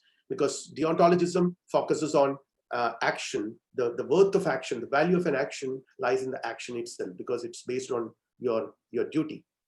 But on the other hand, the utilitarians would focus more on consequences. If the consequence is good, the action is good. And this is unacceptable for the deontologists. So there are kind of oppositions in their approaches, contradictions in their approaches. So to resolve this contradiction itself is a huge task. So in the contemporary world, practitioners are not really bothered much about these theoretical frameworks. Rather, they would give importance to principles. So there are a set of principles which are identified as important. Principles like, the human liberty or autonomy, which is being articulated as autonomy. So these two American philosophers and bioethicists, Boehm and Childress, they have come up with a book which is titled as The Principles of Bioethics, which is one of the widely read books in this area today. And they list 4 principles: autonomy, beneficence, non-maleficence, and justice. So these are widely understood at a global level as the important principles that we have to follow when you are encountering moral issues in the practice of medicine at various levels. But there are several issues. I mean, I'm not saying that, these principles are acceptable to everyone all over the world in the same way. Because, for example, if you take the concept of autonomy as it is understood in the liberal tradition of the West can never be understood in the same way in many other countries, in many other civilizations and cultures. See, for example, in India, if you come to India, when we talk about autonomy, patient autonomy is a very different concept in India. We have conducted a research study on this, focusing on interviews with South Indian physicians. And it's very interesting that, we could understand that the way in which the principle of autonomy as it is understood in the West is very different from as it is understood in many other parts, particularly in India. Okay, And now let's come to the a situation of pandemic scenario. What happens during a pandemic?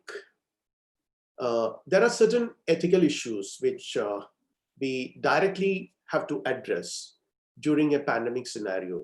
I'm of course not going to, I'm just very briefly list out them and very briefly mention each of them. And there are many others as well, but I'm not going to have a discussion on this because that's not the focus of my presentation today. Okay, these are issues which everyone is fairly familiar with, irrespective of whether you are facing this pandemic or that pandemic. See, for example, prioritization of treatment. And even now, many hospitals in many places in the world, particularly we started hearing it from Italy, where doctors, physicians were advised not to treat people who crossed a certain age. So they were asked, they were, they were asked to give importance to patients who are younger. Okay. So they are prioritizing the treatment, and you have to contrast this with a scenario in India. See, in yesterday or day before yesterday, there was a wonderful news. There was a very happy news in newspapers that a 97-year-old person was cured of COVID in Chennai. And several people who have crossed 90s have been cured in Kerala. One or two in Kerala, and several other people in different parts of India. So this is something which you will difficult to find in many other parts of the world, where of people, citizens die due to this problem. So there is some problem with the way you address the disease, or rather, when you prioritize the treatment, you are giving importance to certain category of people, certain people who have crossed certain age. People who have crossed a certain age are not being sort of given proper care or whatever. We have every reason to doubt that. So this is one of the issues which you might find during any pandemic scenario. Then how to handle patients with other health conditions. This is another important aspect because, there are also very serious other ailments which need to be addressed. But during a pandemic scenario, these conditions might get sort of overlooked. So this is another serious condition. And what and when to take crucial decisions. What crucial decision has to be taken. See, I'll give an example. When a particular patient is in ventilator support, and you can see it in the as a problem of resource crunch also, because there are several patients might require the support of a ventilator, and your resources are less. So under such to take a decision, you have to remove the ventilator from some patients whom you think are hopeless. Okay, and when to remove it, why? All these are very crucial, very, very complex decisions, which are not always medical in nature, but always also involves moral issues. Distribution of treatment is another very important point, because areas might require more attention. And of immunity is another very complex exercise, because this can never be done very easily by physicians. And then planning a health system for possible future crises. This is another very important thing, because we have to, we have been warned by scientists all over the world that, this pandemic, COVID-19 pandemic, is something which we might get over in near future, in another few months' time. Let us be optimistic about it. But there are more such things to come, which humanity will have to encounter, and will have to sort of design programs or design our health system accordingly to tackle them. So, and what COVID-19 has taught us, because this particular pandemic, compared to other pandemic scenario which we have encountered in near future has introduced several other complex issues. See, for example, the failure in estimating the impact of NRIs, which is still going on. The Ayushman mission is not completely a success. Okay, so this is the sorry, I'm not able to.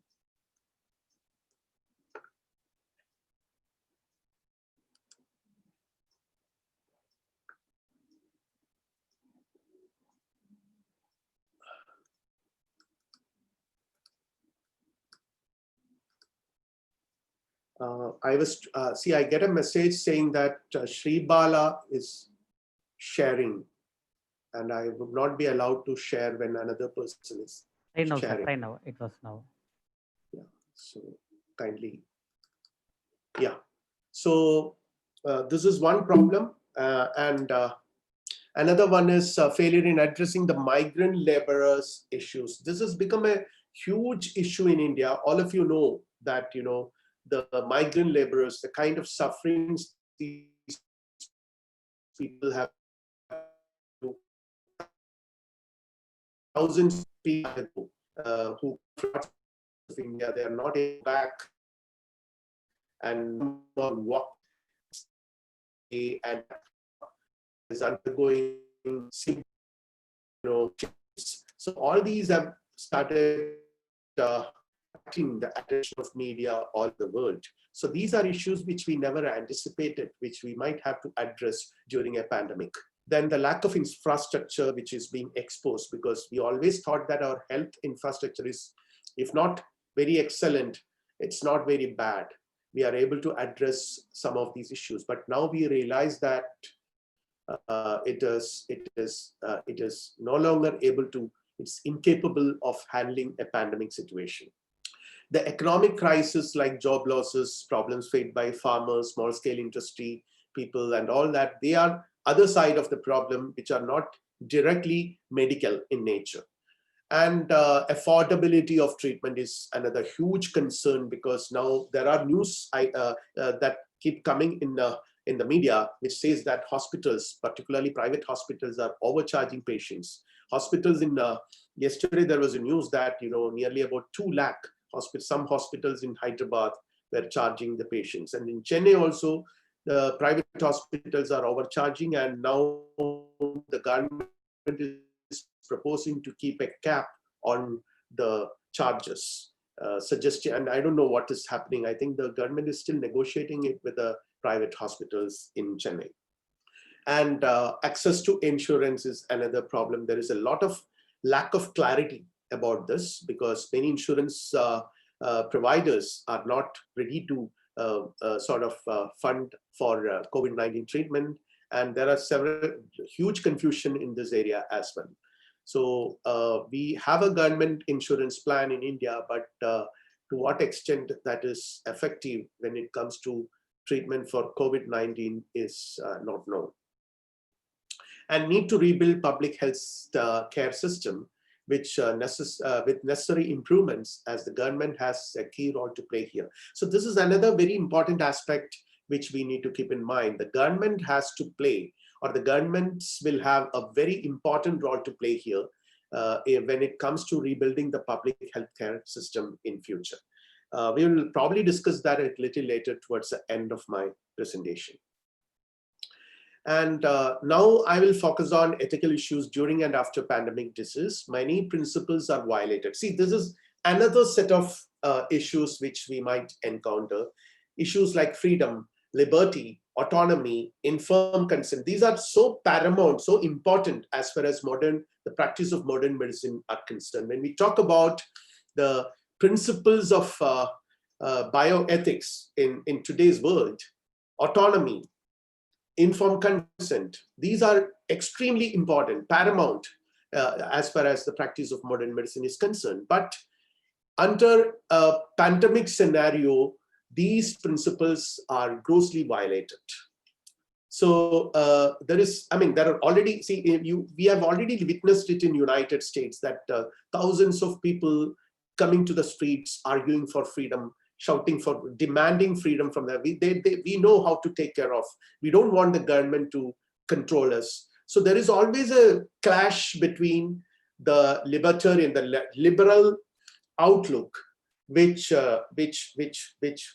emphasizes on less control by the government on the one hand, and on the other hand, the very idea of terms like quarantining people, lockdown, and the stopping of public meetings and all that. So there is a lot of contradiction, clashes between these two ideologies. In a pandemic scenario, these concepts of freedom and autonomy and liberty will definitely have to sort of have a setback, because you cannot allow people to exercise their freedom of movement in the way in which they were exercising it earlier under normal circumstances. So the pandemic scenario demands certain restriction on the movements of people, on the freedom of people. But this, in the name of these restrictions, there is always a tendency for governments to impose some sort of more power on society, on people, and the governments can be more repressive, and these can also create problems in human societies. So these are some of another set of issues which we need to address. And to quarantine has become a normalized procedure, which is unknown, which is a term which is not very widely used during in this particular context. Quarantining people is not a term which we normally use in our normal social life. We quarantine files in a computer from infection, to prevent infection, but we normally don't use the term quarantine in the context of a social life. But this becomes a normalized procedure under pandemic scenario. Pricing of healthcare, overcharging, an issue which I've already mentioned, is going to be a huge problem. And then once a vaccine arrives, because let's all hope that, in another few months' time. Even yesterday, there was a news which says that it is in the last stage of developing a vaccine in the United States. So once the vaccine comes, the governments all over the world will force people to use it. And we already know that there are many people who oppose the vaccination project as such. Okay, so because they believe that it's their freedom, it's their interference into their freedom if the government say that everyone has to be vaccinated. We are already having some vaccination programs in our country. Polio vaccine, for example, is being freely given to kids. And then, the whole thing is that whether people will be forced to take a vaccine. And if they are forced to take a vaccine, of course, otherwise, this whole project will be a failure. If they are forced to take a vaccine, then that will have serious implications on liberty and freedom. Now we'll come to the major concerns let's now come back to the second part of my presentation. I'm just going to sort of discuss the major theme, the crisis which I mentioned in the title of my presentation, the crisis of modern medicine. So I'm just trying to develop this idea of crisis with an analysis of some of the major concerns of medicine as it is stated by the Hastings Center, which is the Goals of Medicine project initiated by the Hastings Center. There are 4 goals which the Hastings Center talks about. The first one is the prevention of disease, and injury, and the promotion and maintenance of health. I don't think this requires any explanation because it's very clear. The second one is the relief of pain and suffering caused by maladies. And the third one is the care and cure of those with a malady, and the care of those who cannot be cured. And the fourth one is the avoidance of premature death and the pursuit of peaceful death. So these are broadly the framework in which the goals of medicine are envisaged in a modern world. Okay, so prevention, relief, care, and avoidance of death. So these are broadly the sort of concerns. And when you come to traditional medicine, let's try to understand the shift from traditional medicine to modern medicine, because modern medicine is a scientific enterprise, while traditional medicine is largely composed of or comprised of several healing practices adopted by people, indigenous people over ages. And they may not have very solid scientific basis in the sense of the term scientific as we understand this today. Many ancient philosophies of medicine were eudaimonistic. What I mean by eudaimonistic, I hope you understand. Eudaimonia is a term which is used in the context of Greek philosophy, particularly in the philosophical frameworks of Plato and Aristotle, starting with Socrates.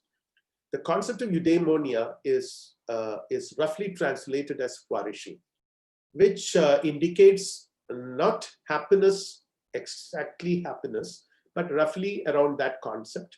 Satisfaction, contentment, these are some of the terms which we can use to describe the term eudaimonia, but the closest English translation would be flourishing.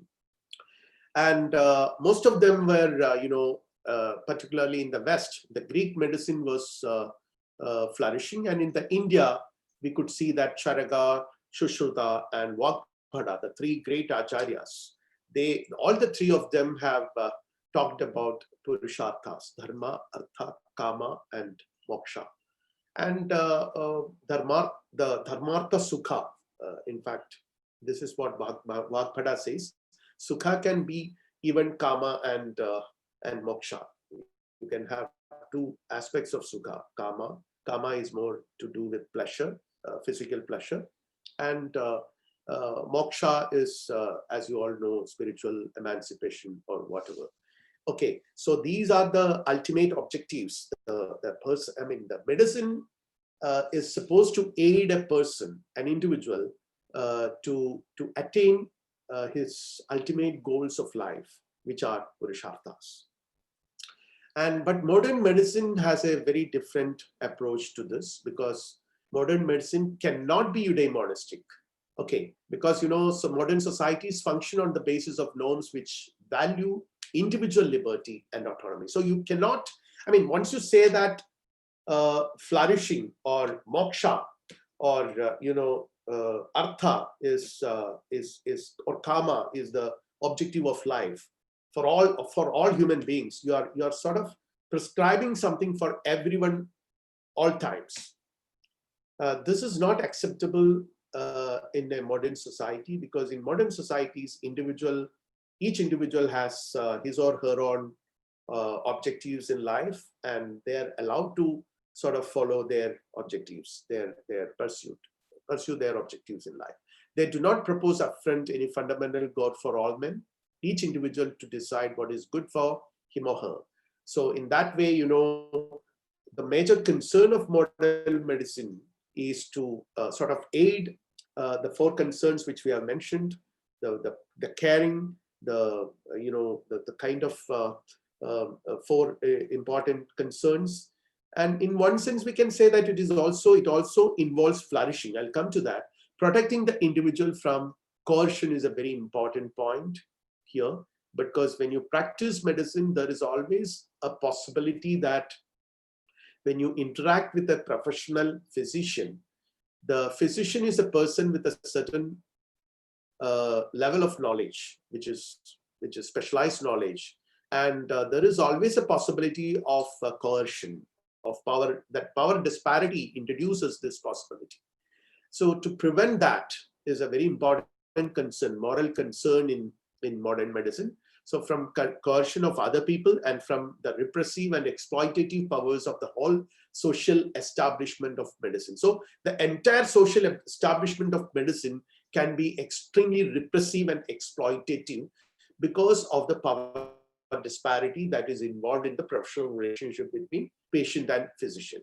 So this is a major concern for modern medicine. And individual and collective flourishing is still important in medicine, because some sort of flourishing, idea of flourishing is important. So I was here, I came across an analysis made by Albert Johnson. What he says is that though the moral problems raised by ancient and contemporary practice of medicine significantly differ, there is a continuity which is inbuilt in the very practice of institutionalized medicine. It's a very interesting analysis he makes. What he says is that in medicine's moral history and present, a central axis forms at the point where altruism, this is the point which I mentioned earlier, altruism and self-interest meet. And at that intersection, a profound moral paradox pervades medicine. So he actually talks about this, and this is a very important concern for our analysis as well. I'm just taking some insights from this to develop my thesis here. What I argue is that the history of altruism can be traced, I mean, this is what Albert Johnson says, it can be traced to the Judeo-Christian tradition where, the God has been conceived as a magnificent healer, as a divine healer. And you can see this in the image of Jesus Christ as a healer of diseases and all that. And same on the other hand, you could see medicine is a rare skill, and because it's not to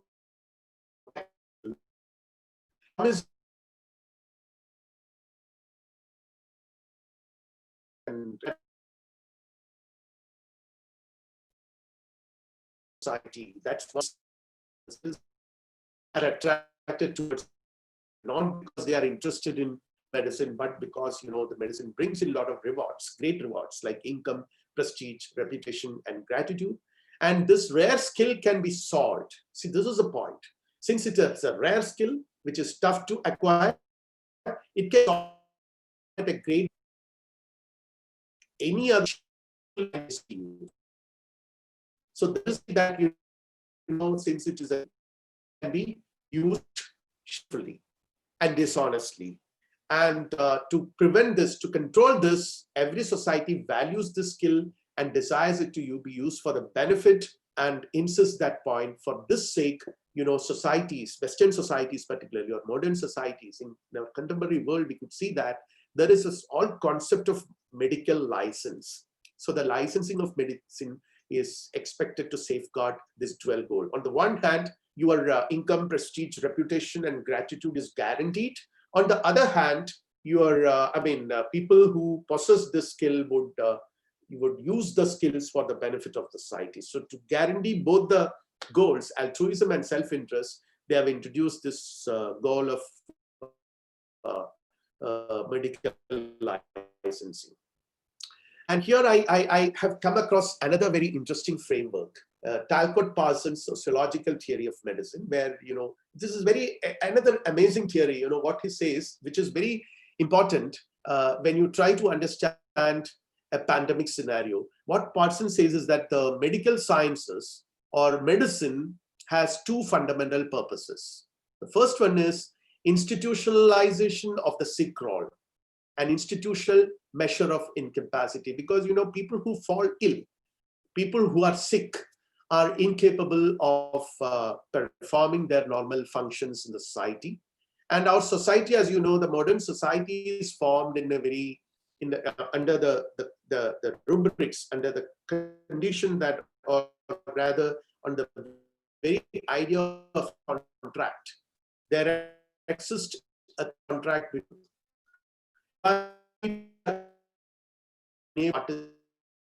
usual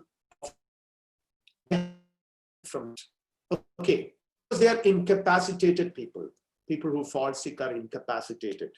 So but this has to be done with authenticity. It's not that an individual can come and declare that he's incapacitated. It has to be done institutionally in a scientific way. For that, you need a sick role has to be ascribed to such individuals institutionally, and this is done by the physicians, or medicine does this with the specialized skills and knowledge and other paraphernalia, addressing a large number of people, adopting the sick role and deviating from normal consensual behavior. This is another lot of people sick, and they deviate from normal behavior, normal consensual behavior. This will kind of create a deviance, a huge social deviance, which will destabilize the society. Any society will be destabilized if large number of people fall sick. So this needs to be prevented. This needs to be regulated. And for that, medicine plays a very important purpose in our society. So just to explain this, physicians and the patients, they have to be considered as two parties in a contract, and disease put off individuals from performing their normal functions. Sick fail to meet their obligatory requirements and may become dependent on other people. I've already explained this, so I'm not just going to the details here. Such incapacitated individuals have to be exempted from their day-to-day occupations. So this is what is meant by institutionalization of the sick roll, and controlling the phenomenon of social deviance due to large number of people. So these are the two fundamental goals of medicine. Now let's come to the pandemic. I'm just trying to sort of build my conclusion here. Okay, with the three concepts which I've taken up: the sociological theory of Tycho Parsons, and then what Albert Johnson has discussed about the two nerves of medicine,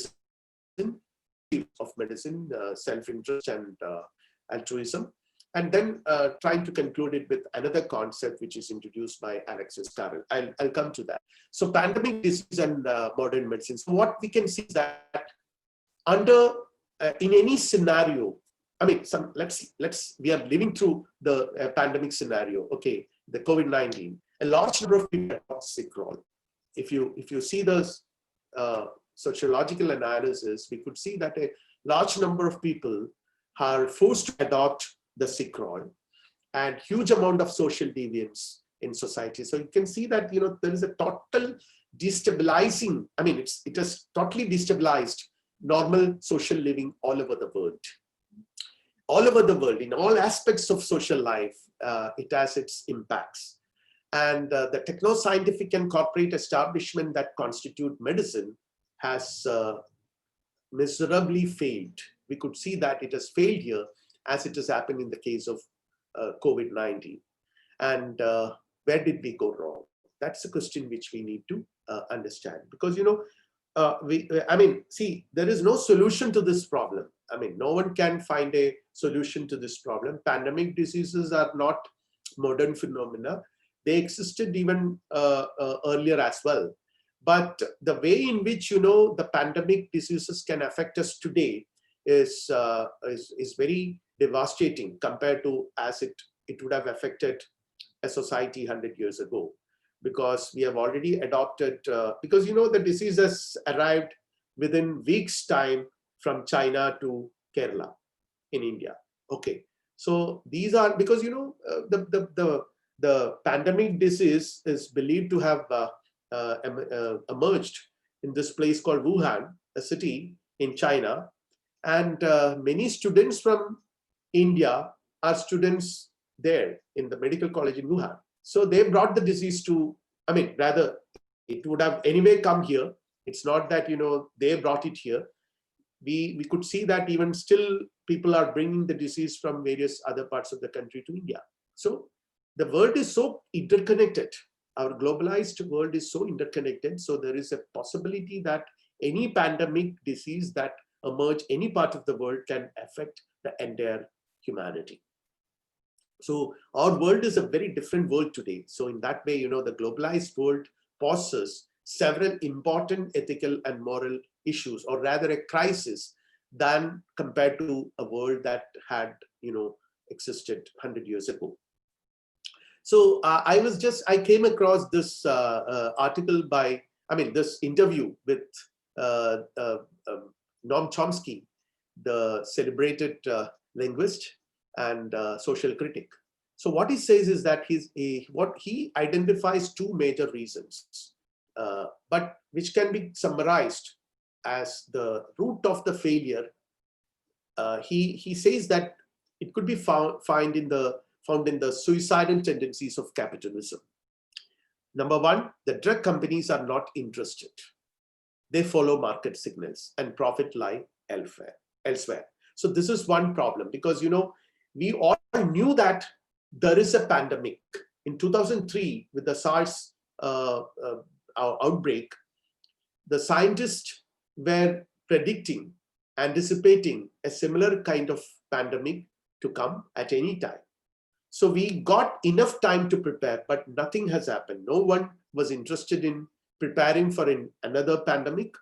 We just had the science, but we never had the mind to take the science for creative solutions. So we just ignored what is happening, and the drug companies which are supposed to do that were not interested, because they follow market signals and profits lie elsewhere. Because when you try to sort of develop, what are you doing? I mean, what kind of pandemic are you anticipating? They had no clue, because no one can tell exactly what sort of pandemic we are going to face.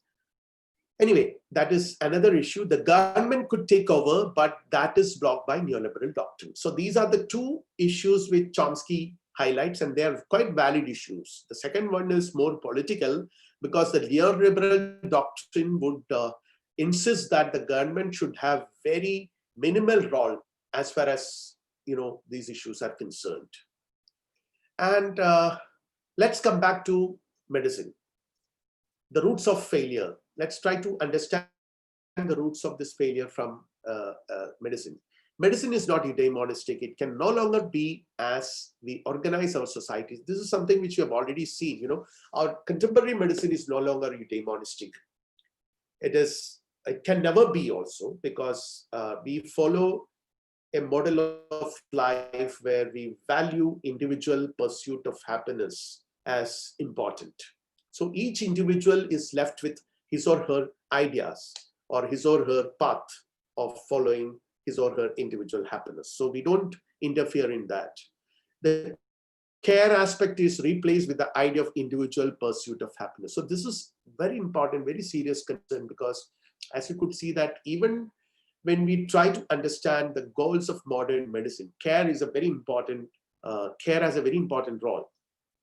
It's one of the major concerns of medicine. And we could see that if you compare traditional medicine with modern medicine, the traditional medicine was, this care aspect is predominantly there. For example, the Hippocratic medicine. Hippocratic medicine, I've read it somewhere that, Hippocratic medicine was focusing more on prognosis and care rather than on diagnosis. Okay, they never had the kind of medicines which modern medicine has, obviously. They were not good when it comes to curing. So the curing aspect was not very dominant in their system, in the scheme of things, but the caring aspect was very repeatedly emphasized. And this is the case with all ancient medicine, the Charaka tradition in India, the Ayurvedic tradition in India also. We could see that the care aspect, because Ayurveda conceives that there are three constituents, three pillars of medicine. One is the physician, second one, the first one is the patient, then physician, and then the helper of the patient, the assistant of the patient. So they have, all the three have sort of important roles. So caring is given an importance there, and focus on the individual and further to the individual organ. So this is what exactly modern medicine does. Modern medicine focuses on the individual. The individual goes to the hospital, and he or she has a professional relationship with the doctor with a peculiar problem he or she faces, and the doctor would identify the problem to a particular organ of the individual, and forgetting quite often, forgetting, or rather bracketing, the psychological, social, and environmental causes of disease. And this is a very valid method as far as modern medicine is concerned. The focusing, the narrowing down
Can anyone respond, the organizers? Where did it get discontinued? Sir, we have connected you again now. We can hear you. Yeah, I know that, but I'm not very sure because I just continued with my talk. So I don't know where did I got Just discontinued. last 2 minutes, sir. Just 2 minutes we have. Okay. So I mean, when I discussed Chomsky, it was there.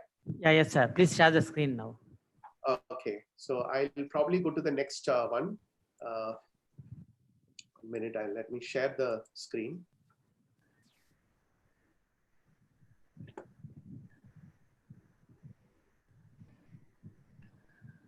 So this is where you have to continue, sir. Yeah, I will continue. You talked about the 2 points of Chomsky. That was brilliant. So Yeah. please continue from this slide, sir. Yeah, I will continue from here. So the roots of the, yeah, thank you. Yep. So I was just trying to see it, I mean, to take that continuity to the roots of the failure to the approach of medicine, because, you know, medicine is not any longer eudaimonistic in the contemporary world. All of us know, I've already discussed the reasons for this, why medicine is not eudaimonistic in today's world. And we could see that the care aspect is replaced by the idea of individual pursuit of happiness, because, and this is very important. This is a point which I would like to emphasize. I'm not saying that the approach of modern medicine is essentially wrong or there is something which needs to be completely overthrown. That is not only impossible, that is also undesirable, because it's very important that, you know, each individual should have his or her ideas of happiness and goals of life and all that. I am for individualistic happiness, but at the same time, the individualism should not be extended beyond a certain point. I was just reading an article by a section of the book by one of my students suggested me to read this, where, you know, Anna Arendt discusses the concept of freedom, where she talks about freedom is not individual freedom, but rather it also involves the freedom of other person. Okay. So anyway, coming back, focus on the individual and further to the individual organ. So this is exactly what happens when you go to a hospital. The individual patient goes to the hospital and establishes a professional relationship with the physician, where he or she discusses his or her problem. But what happens in modern medicine is that the patient descriptions of disease, the modern physicians, many modern physicians are not interested in the patient descriptions of disease. This was not the case earlier, but they are not interested in that. Instead, what they do is that they translate this in this personal descriptions of disease by the individual patient to a highly sophisticated scientific language. Okay, so this is what Foucault calls it, the physician's gaze. Okay, this is what Foucault calls the physician's gaze, and they further reduce it to an individual organ and sort of bracketing the psychological, social, and environmental causes of disease. So isolating, or rather focusing, narrowing down more and more to the individual organ which is faulty, and trying to resolve that problem. And medicine made an amazing growth with this approach. And also it's focused on the observable microbial causes and genetic condition. These two are very important branches of medicine today, because, you know, the causes of medicine, to identify the causes in genetic conditions. Genetics is a growing, I mean, it's still a growing science, but again, you know, a lot of funding is received in this direction, in this branch of medicine. And medicine became more and more techno-featured than that it is impersonal, okay, rather than care-featured, which is personal or social, which was earlier the case. I'm not saying that, you know, the earlier paradigm was is desirable even today. Of course, it is whether it is desirable or undesirable, it is impossible to have the earlier paradigm in today's world. But at the same time, we have to keep in mind that, the techno-featured aspects are completely overthrowing the care-featured elements of of medicine, which is also an important aspect of medicine, equally important aspect of medicine, or sometimes even more important aspects of medicine. And again, isolating diseases from the larger context of a person's life and the places where he lived and fell in. This is very this is the approach of modern medicine. You isolate diseases from this and enabled several advancements in medicine. And this success led to the structuring of the healthcare establishment by keeping it as a model. So this is exactly my point. What happens is that this model has resulted, or rather it led to amazing success and advancements in modern medicine, isolating diseases from the larger context of the person's life and the place he lived and his whole psycho-social, political environment, and placing it to the particular organ. That has actually enabled several advancements in medicine. So the entire infrastructure of medicine, the entire social infrastructure of medicine focuses more and more to these aspects of disease and health. And structuring, eventually what happened was, as a consequence, it structured the whole infrastructure of health in accordance to serve these goals. So we could see that almost more than 80% of healthcare needs are met by hospital care, and where you have a very professional environment, and hospitals have to keep this professional environment with huge infrastructure like machinery, this and that. So all this, the moment you go to a hospital, you are in a different world. You are isolated from your day-to-day life and moving towards a different world. And a pandemic disease introduces an unfamiliar scenario. So this is exactly where, medicine sometimes encounters a crisis in addressing the issues, the problems involved in a pandemic disease. It introduces an unfamiliar scenario. Sorry. What I mean by an unfamiliar scenario is that there is total uncertainty or indeterminacy about the way how this disease is going to be. We never knew, we could never anticipate the arrival of a virus like the corona earlier, because we never knew that. And what kind of viruses are going to be there in future? Again, we don't know. So there is total indeterminacy about it. And medicine as a techno-scientific corporate enterprise cannot sort of design its future infrastructure on the basis of such indeterminate situations, indeterminate or total uncertain scenario. It has to have a familiar scenario. Okay, say for example, cancer research or research in renal therapy. All these things are familiar to science already, and the way in which it can develop, there is a certain way it can develop, and scientists and physicians are quite familiar with that development. Only thing is that they have to do more experimentation and development of new drugs have to happen, and all kinds of. They have a sort of a map already drawn in the direction in which they have to move. But a pandemic disease actually places in you a land without a Google map. So you're completely lost. You don't know how to move about. So the best way is to avoid it. Okay, so this is what modern medicine can do. It just avoids, because that is the way modern medicine develops it. Its development is structured in that fashion.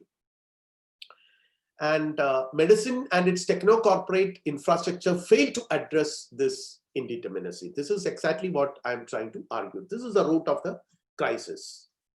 It does not fit the established parameters of success of modern medicine, because you can never predict what kind of what COVID, after COVID-19, what is it that is going to come? We don't know. What kind of diseases? We don't know. So there is no way we can prepare, quote unquote. We can prepare ourselves, because preparation here for modern medicine means what? More experimentations and coming up with a deeper analysis of the genetic structures or the microbial features of disease and all that. That's not possible here. So here, to conclude, I'm introducing a distinction which is made by an old physician. This is Alexis Carrel, who is a winner of Nobel Prize in Medicine, where he talks about, of course, in a very different context, he talks about this. He has written a wonderful book, Man the Unknown, in which he talks about a distinction between artificial health and natural health.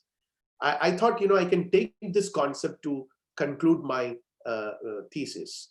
What I say is that a distinction proposed by him, artificial health is a creation of modern medicine, according to Carrel, and most of the therapies and medicines aim at producing artificial health, as they all try to intervene externally.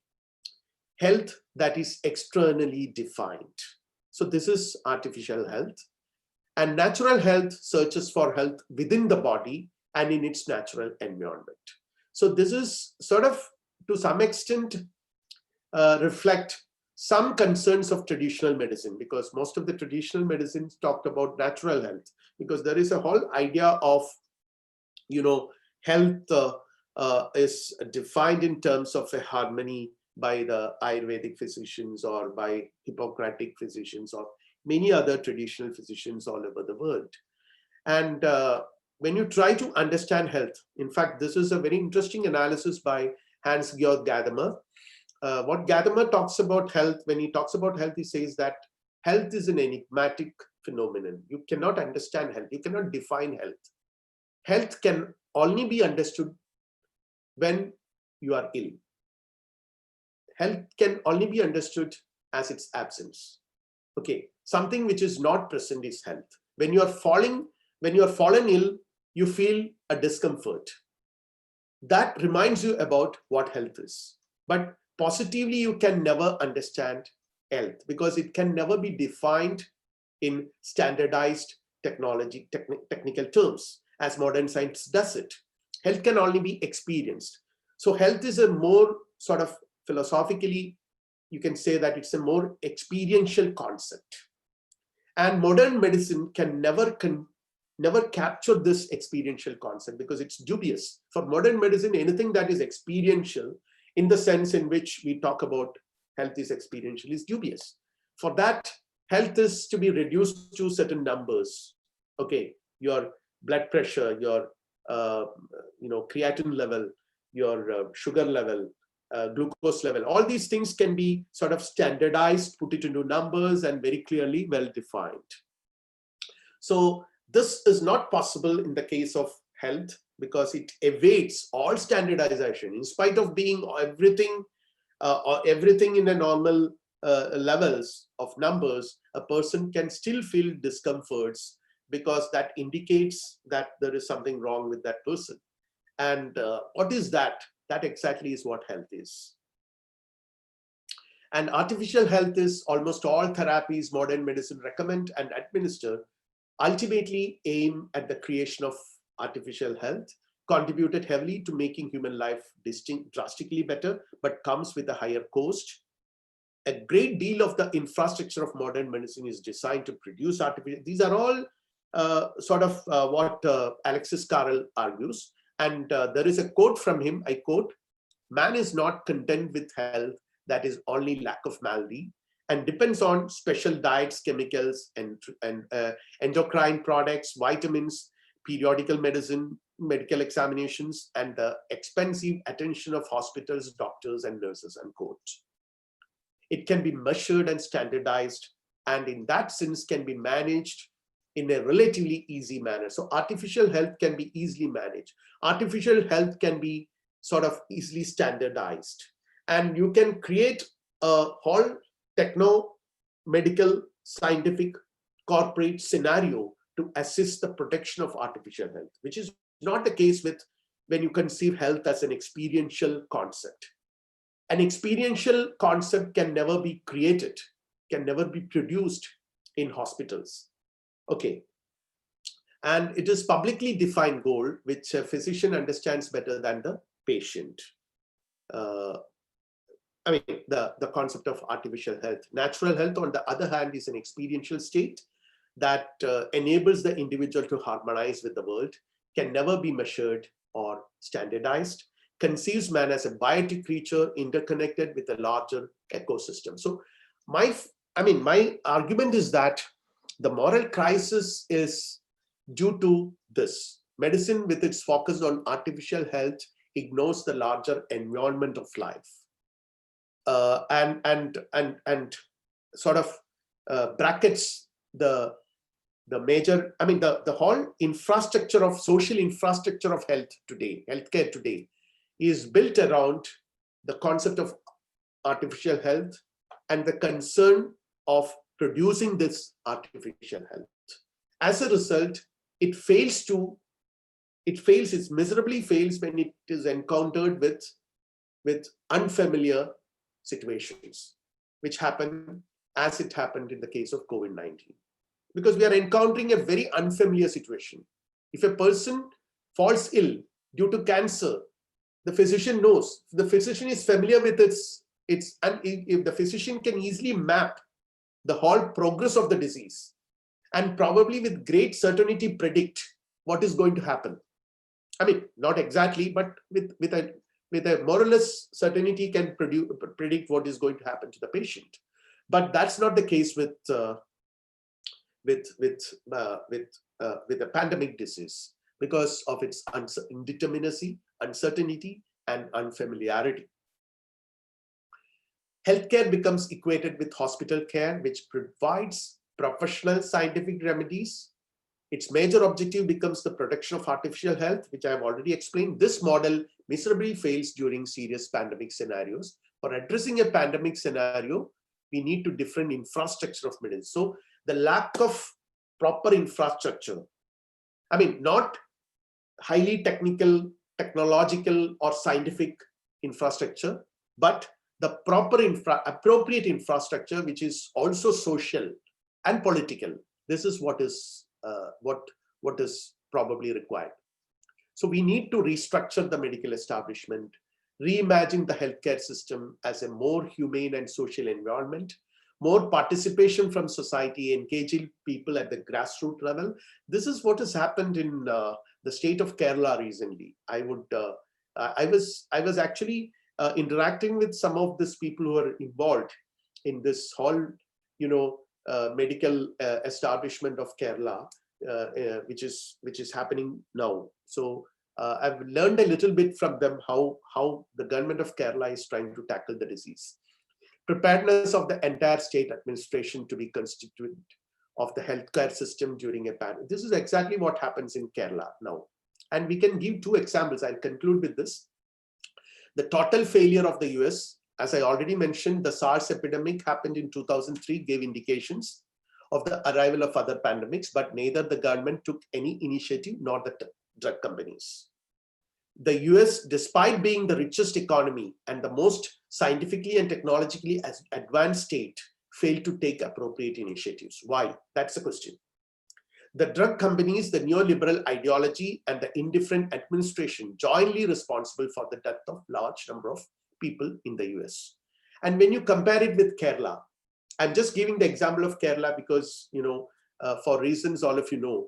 One reason is that since I am from the state of Kerala, I interact with people, some of the people who are involved in this entire exercise. I have the opportunity to do that. And moreover, another reason is that probably it is being projected as one of the successful models, though it is not the perfect model at the same time. A relatively better performance, I would say a relatively better, not a really good or perfect or anything in Kerala. And the strong public healthcare system is one reason, which is not established overnight, which is established over a period of 100 years probably. And which is absent in a market economy country like United States, because the public health care system is totally absent in United States. And the combined and coordinated effort of the administration, professional healthcare, people, bureaucracy, and volunteers participated in addressing the pandemic. So this is what is happening in Kerala. The lessons learned from addressing the Nipah outbreak in 2008, that's very important. In 2 years ago, the Nipah outbreak. So the whole public healthcare system managed it quite well. And they had learned a lot of lessons, and they sort of emulated those lessons in addressing the present pandemic in a better manner. So I'll just conclude my presentation here. I'm sorry for the extra time I have taken. Healthcare system has to expand beyond hospital care. This is what exactly I meant. Or rather, we have to restructure hospitals in a different way. The other day I was watching a movie, Patch Adams. I recommend all of you to watch it. It's an amazing movie in which, he talks about the protagonist talks about the kind of changes that has to be brought into sort of a healthcare system. Participatory approach, as health is not an individualistic concern, but a matter of collective interest. So though it is also important to have, the healthcare, medicine has to aid individual happiness, no doubt in that. Individual flourishing and individual happiness has to be, they are important, particularly in the modern world. But at the same time, we have to consider that health is a matter of collective interest, not just the interest of one person. Health should largely become the concern of the society rather than the interest, and not to discard the idea of individual pursuit of happiness, but to combine it with the idea of collective flourishing. And this is not to oppose, private sort of healthcare system. Of course, that is also important. But at the same time, we have to arrive at a model where the private healthcare system can coexist with the public healthcare system in a balanced manner. And these are some of the important references. I'm only referring the most important books books and articles which I've directly referred for the preparation of this article. Of course, there are many others which from where I derived insights, which I have not referred to. Yeah, when I write it as an article, probably I will do that. So these are the 5 important sources, references. Thank you. With this, I'll wind up my presentation. If there are any questions, I'll be happy to answer them. Thank you, sir. It was a great presentation, and we are very glad to listen to it. Now it's time to questions. Dear participants, I have enabled the chat box. Please post your questions.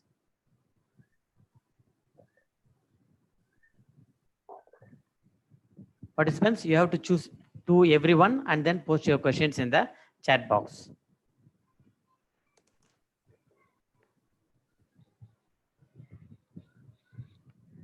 Just trying to locate the chat box here. So you can see in the bottom of the window.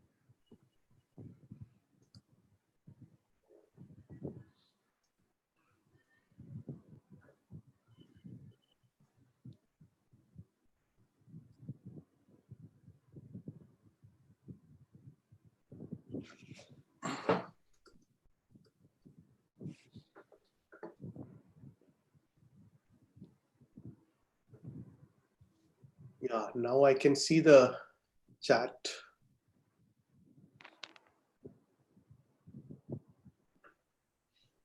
Oh, they are quite long questions. It will take time for me to read it and understand it. There is a question from Rimpi to everyone. Good afternoon, sir. I want to know what could be the epistemological side of learning from this uncertain and unfamiliar situation we are in. If we speak from an agent-centric point of view, what could be epistemic implications of learning from such uncertain circumstances? What intellectual virtues would braces better to learn and flourish in such circumstances. Okay, so I would rather say that, you know, the whole epistemological ideal of modern medicine, which of course is rewarding, no doubt, but it's more or less directed towards following a certain path. Because epistemology, as you know, any known epistemology, I mean, if you're following a particular epistemological model, it has to work with certain, I mean, I cannot function unless there is a known path. And in a pandemic scenario, you are dealing with, as I mentioned, an uncertain situation.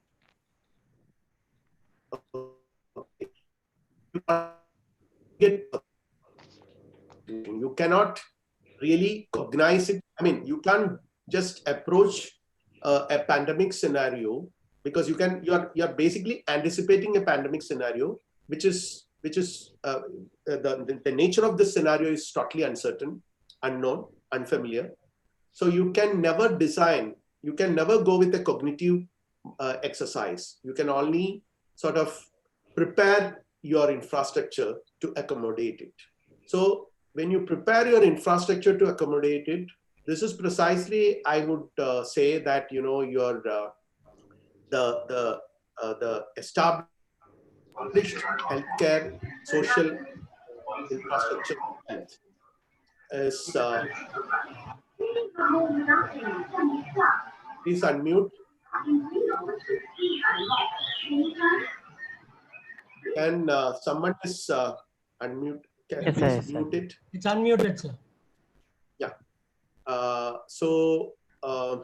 What I would rather urge for developing a social infrastructure for medicine, which is more accommodative, preparing it. That is where I proposed, you know, to accommodate an uncertain scenario, you need to have a larger infra. You need to expand healthcare beyond hospital care.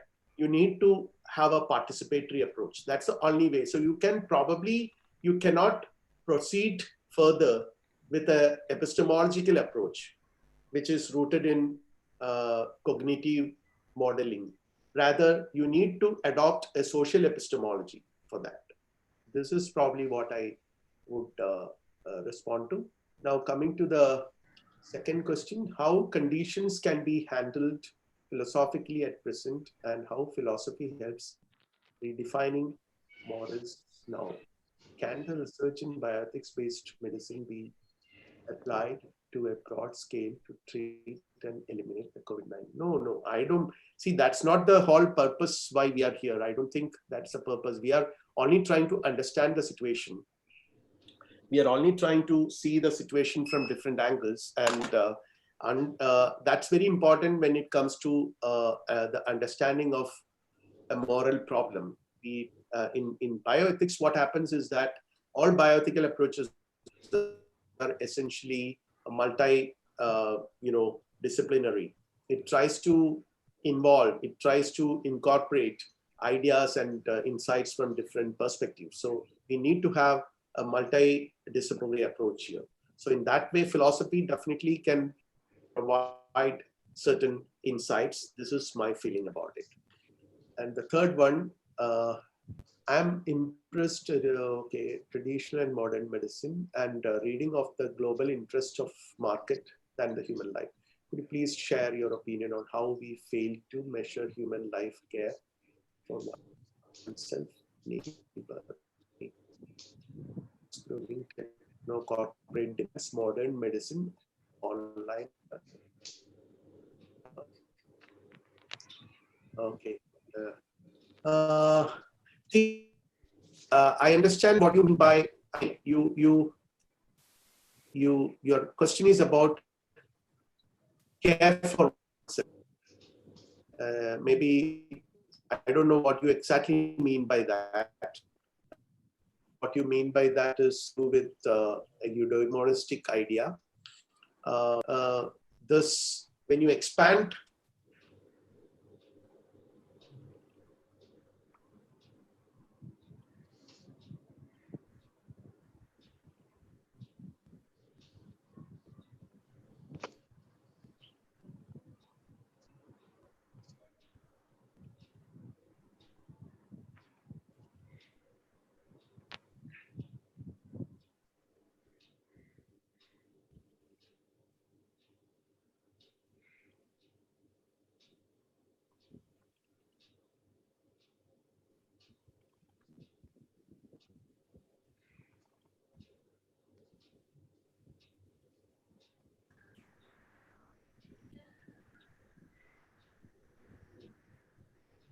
I guess we've just lost the speaker. Once again, we're trying to get him back on the fold.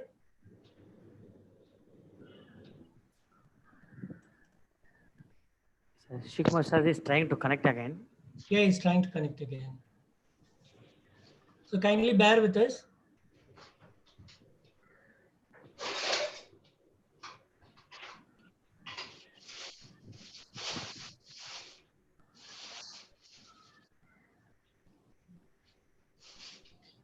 நாளைக்கு இந்த adapter போடுங்க அது இருக்கா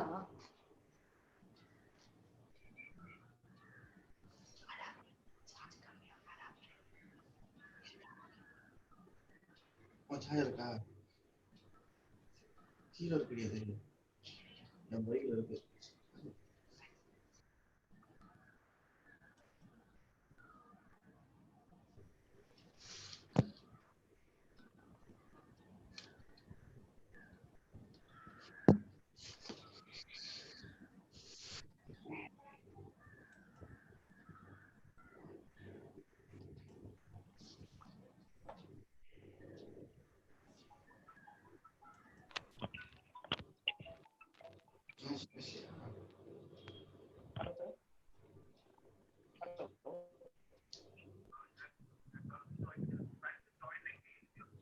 Okay. பக்கத்துல sir.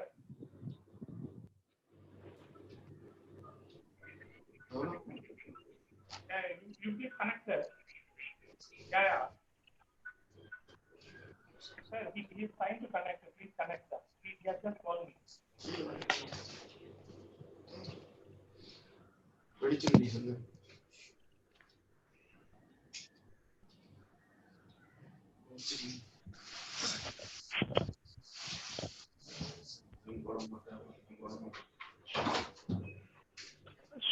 Shikumar sir is. We shall wait for some more time. பக்கத்துல sir.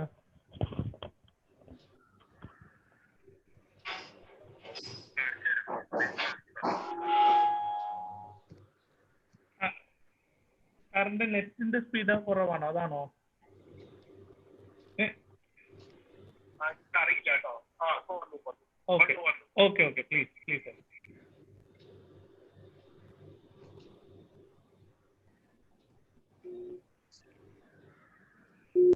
Hello. Yeah. I think I'm reconnected, right?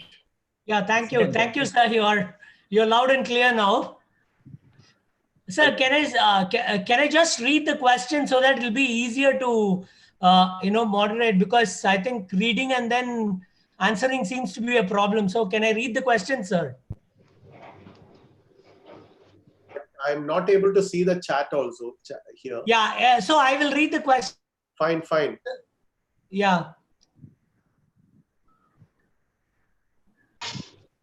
Yeah, can I start, sir? Yeah, fine. Okay, so this is from Dr. Indrani Chowdhury. She said, excellent presentation, sir. Thank you so much. Do you think this pandemic taught us how it is time to look at collective responsibility rather than personal satisfaction? Yeah, exactly. This is the model which I'm trying to argue. This is what I mean by rather preparing the medical infrastructure rather than, because we are already equipped with the scientific knowledge, what Yes, we have. Because scientific knowledge will take time, as all of us have been told that, is coming, a virus, a vaccine is going to take time. The normal time is something around 18 months. So we all know that it's going to take time unless there is a social preparedness in the way in which healthcare has to be sort of addressed. Yes. It was the case earlier, health was always a matter of social concern.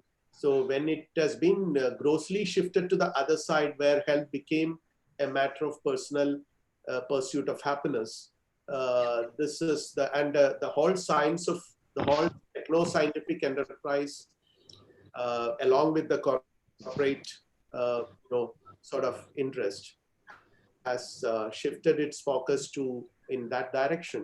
Probably we failed to sort of address such issues. Exactly. Yes. I was reminded of this this man. What is, I forgot his keep forgetting his name. Who was invented the polio vaccine, and there is a very interesting sort of observation he made when someone asked, "Are you not patenting the vaccine?" Okay, he said. That's not from the. No patenting because the sun cannot. It's already late. So Yeah, 1 or 2. Okay. Sir, there has been a lot of questions. There has been something like 20 questions. So I'll just pick up some questions in random and ask you, sir. Yeah. Because the time is also running out. We'll just have 2 or 3, sir. Okay. Yeah. 2, sir. Yeah. 2 questions. It says, can the research in bioethics-based medication be applied on a broad scale to treat and eliminate COVID-19 pandemic? I don't know that. Okay, fine. I don't know So, this is another very question related to the pharma companies. Do you believe pharma corporates are sustaining the pandemic with their adamant, aggressive attitude? I'm not prepared to go for such an overstatement. I don't know about it. But what I would say is that that's not the, I mean, the pharma companies, blaming the pharma companies alone is not fair. Because, that is the way the pharma companies function. Because their entire research is oriented towards what in my term I would call familiar diseases. Yes. When you can understand the disease and map it more or less accurately, then it becomes easier for you to tackle it and come up with medicines. And pharma research involves huge funding and years of dedicated efforts, which requires huge funding. So naturally, they sort of look for profits from their medicine. Okay, whatever they come up with. See, there is an interesting contrast between genuine medical needs and market demands. Genuine medical needs are, say, for example, people who suffer in countries like Latin America and Africa. There are millions of people suffer with certain diseases, but pharma companies are more interested in producing medicines for, cholesterol, because cholesterol is sort of a problem which more or less largely encountered by people in the developed countries. And there is a huge market there. And the market in the African and Latin American countries are not very bright. Yes. So they are always market oriented. We can't, that is where, the government should play a key role. But unfortunately, the governments don't play that role because of the, this is what Chomsky says, because of the neoliberal doctrine in the United States, where governments can do something. Okay, where, governments in many other states cannot do much. But even in India, you could see that, the contrast the amount we spend for other things. Yeah.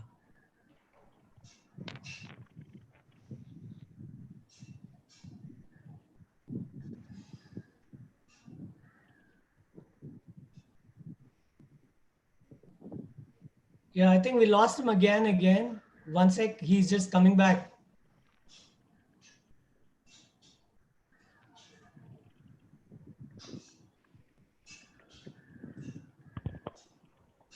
Yeah. respected all, I think we are almost taken half an hour extra. So we'd like to conclude. I requested of Tyagarajan sir to take. Thank you, Shikumar sir, for patiently answering our question by continuing once again. Now I request Mrs. Sumitra Sagaraj, Assistant Professor, Department of Philosophy, to propose vote of thanks. Good afternoon to all. The Department of Philosophy is very happy to have this webinar. We would gather people interested in philosophy, not only from different parts of the nation, but also from our countries. This is one of the positive things happening around among all the chaos and turmoil. Hope as human beings, we understand each other better in the coming years. The successful completion of this webinar is a collective effort. Let me first thank the wonderful speakers of the day. I thank Dr. Uma Shankar, Principal, SIES College of Arts, Science and Commerce, Mumbai, for sharing her valuable time and thoughts. Thank you, ma'am. I thank Dr. Sri Kumar Nellikapuli, Professor of Philosophy, Department of Humanities and Social Science, IIT Madras, for his an excellent presentation. Thank you, sir. I sincerely express our gratitude to our Secretary, Sri Sardarmul Chaudhuriya, who is the source of our motivation. He is one who guides us in all our endeavors. I also sincerely thank the Associate Secretary, Sri Shanti Mulhar, who is the driving force behind all our ventures. The blessing of Secretary, Associate Secretary, and the management members have made this webinar possible. I thank them once again. I thank our principal, Dr. N. Venkataramanan, for his encouragement and support. I thank the IQAC coordinator, Dr. Ishwaran, for his constant encouragement and support. I thank Dr. B. Purna, Dean, Shift 2 and Shift 2 office for their support and encouragement. I also thank the Superintendent, Mr. Ravichandran, and Shift 1 office for their support. I thank all the heads of the departments and staff of both Shift 1 and Shift 2, especially Dr. Anantha Krishnan, Head Department of History, for his loving presence. I thank our HOD, Dr. S. Manigandan, for being a pillar of our STEM. I also thank my colleague, Dr. Prasanna Kumar. I thank Mr. Sindamani, Assistant Professor, Department of English, Shift 2, and Mr. Tyagarajan, Assistant Professor, Department of Maths, Shift 2, for providing the technical support and doing the comparing. Both of them are part of the IQAC team, and also thank other IQAC team members for their support. Last but not least, I wholeheartedly thank all the participants, principals of different colleges, professors, associate professors, assistant professors, research scholars, students, and others who are interested in philosophy. We once again thank you one and all. Thank you so much. Thank you, ma'am. Dear participants, the link to the feedback form will be shared in the WhatsApp group in a couple of minutes. Kindly submit the feedback by today, as it is essential to process the e-certificates, and it will be sent to you in 2 days. Thank you all. We will end this national webinar with national anthem.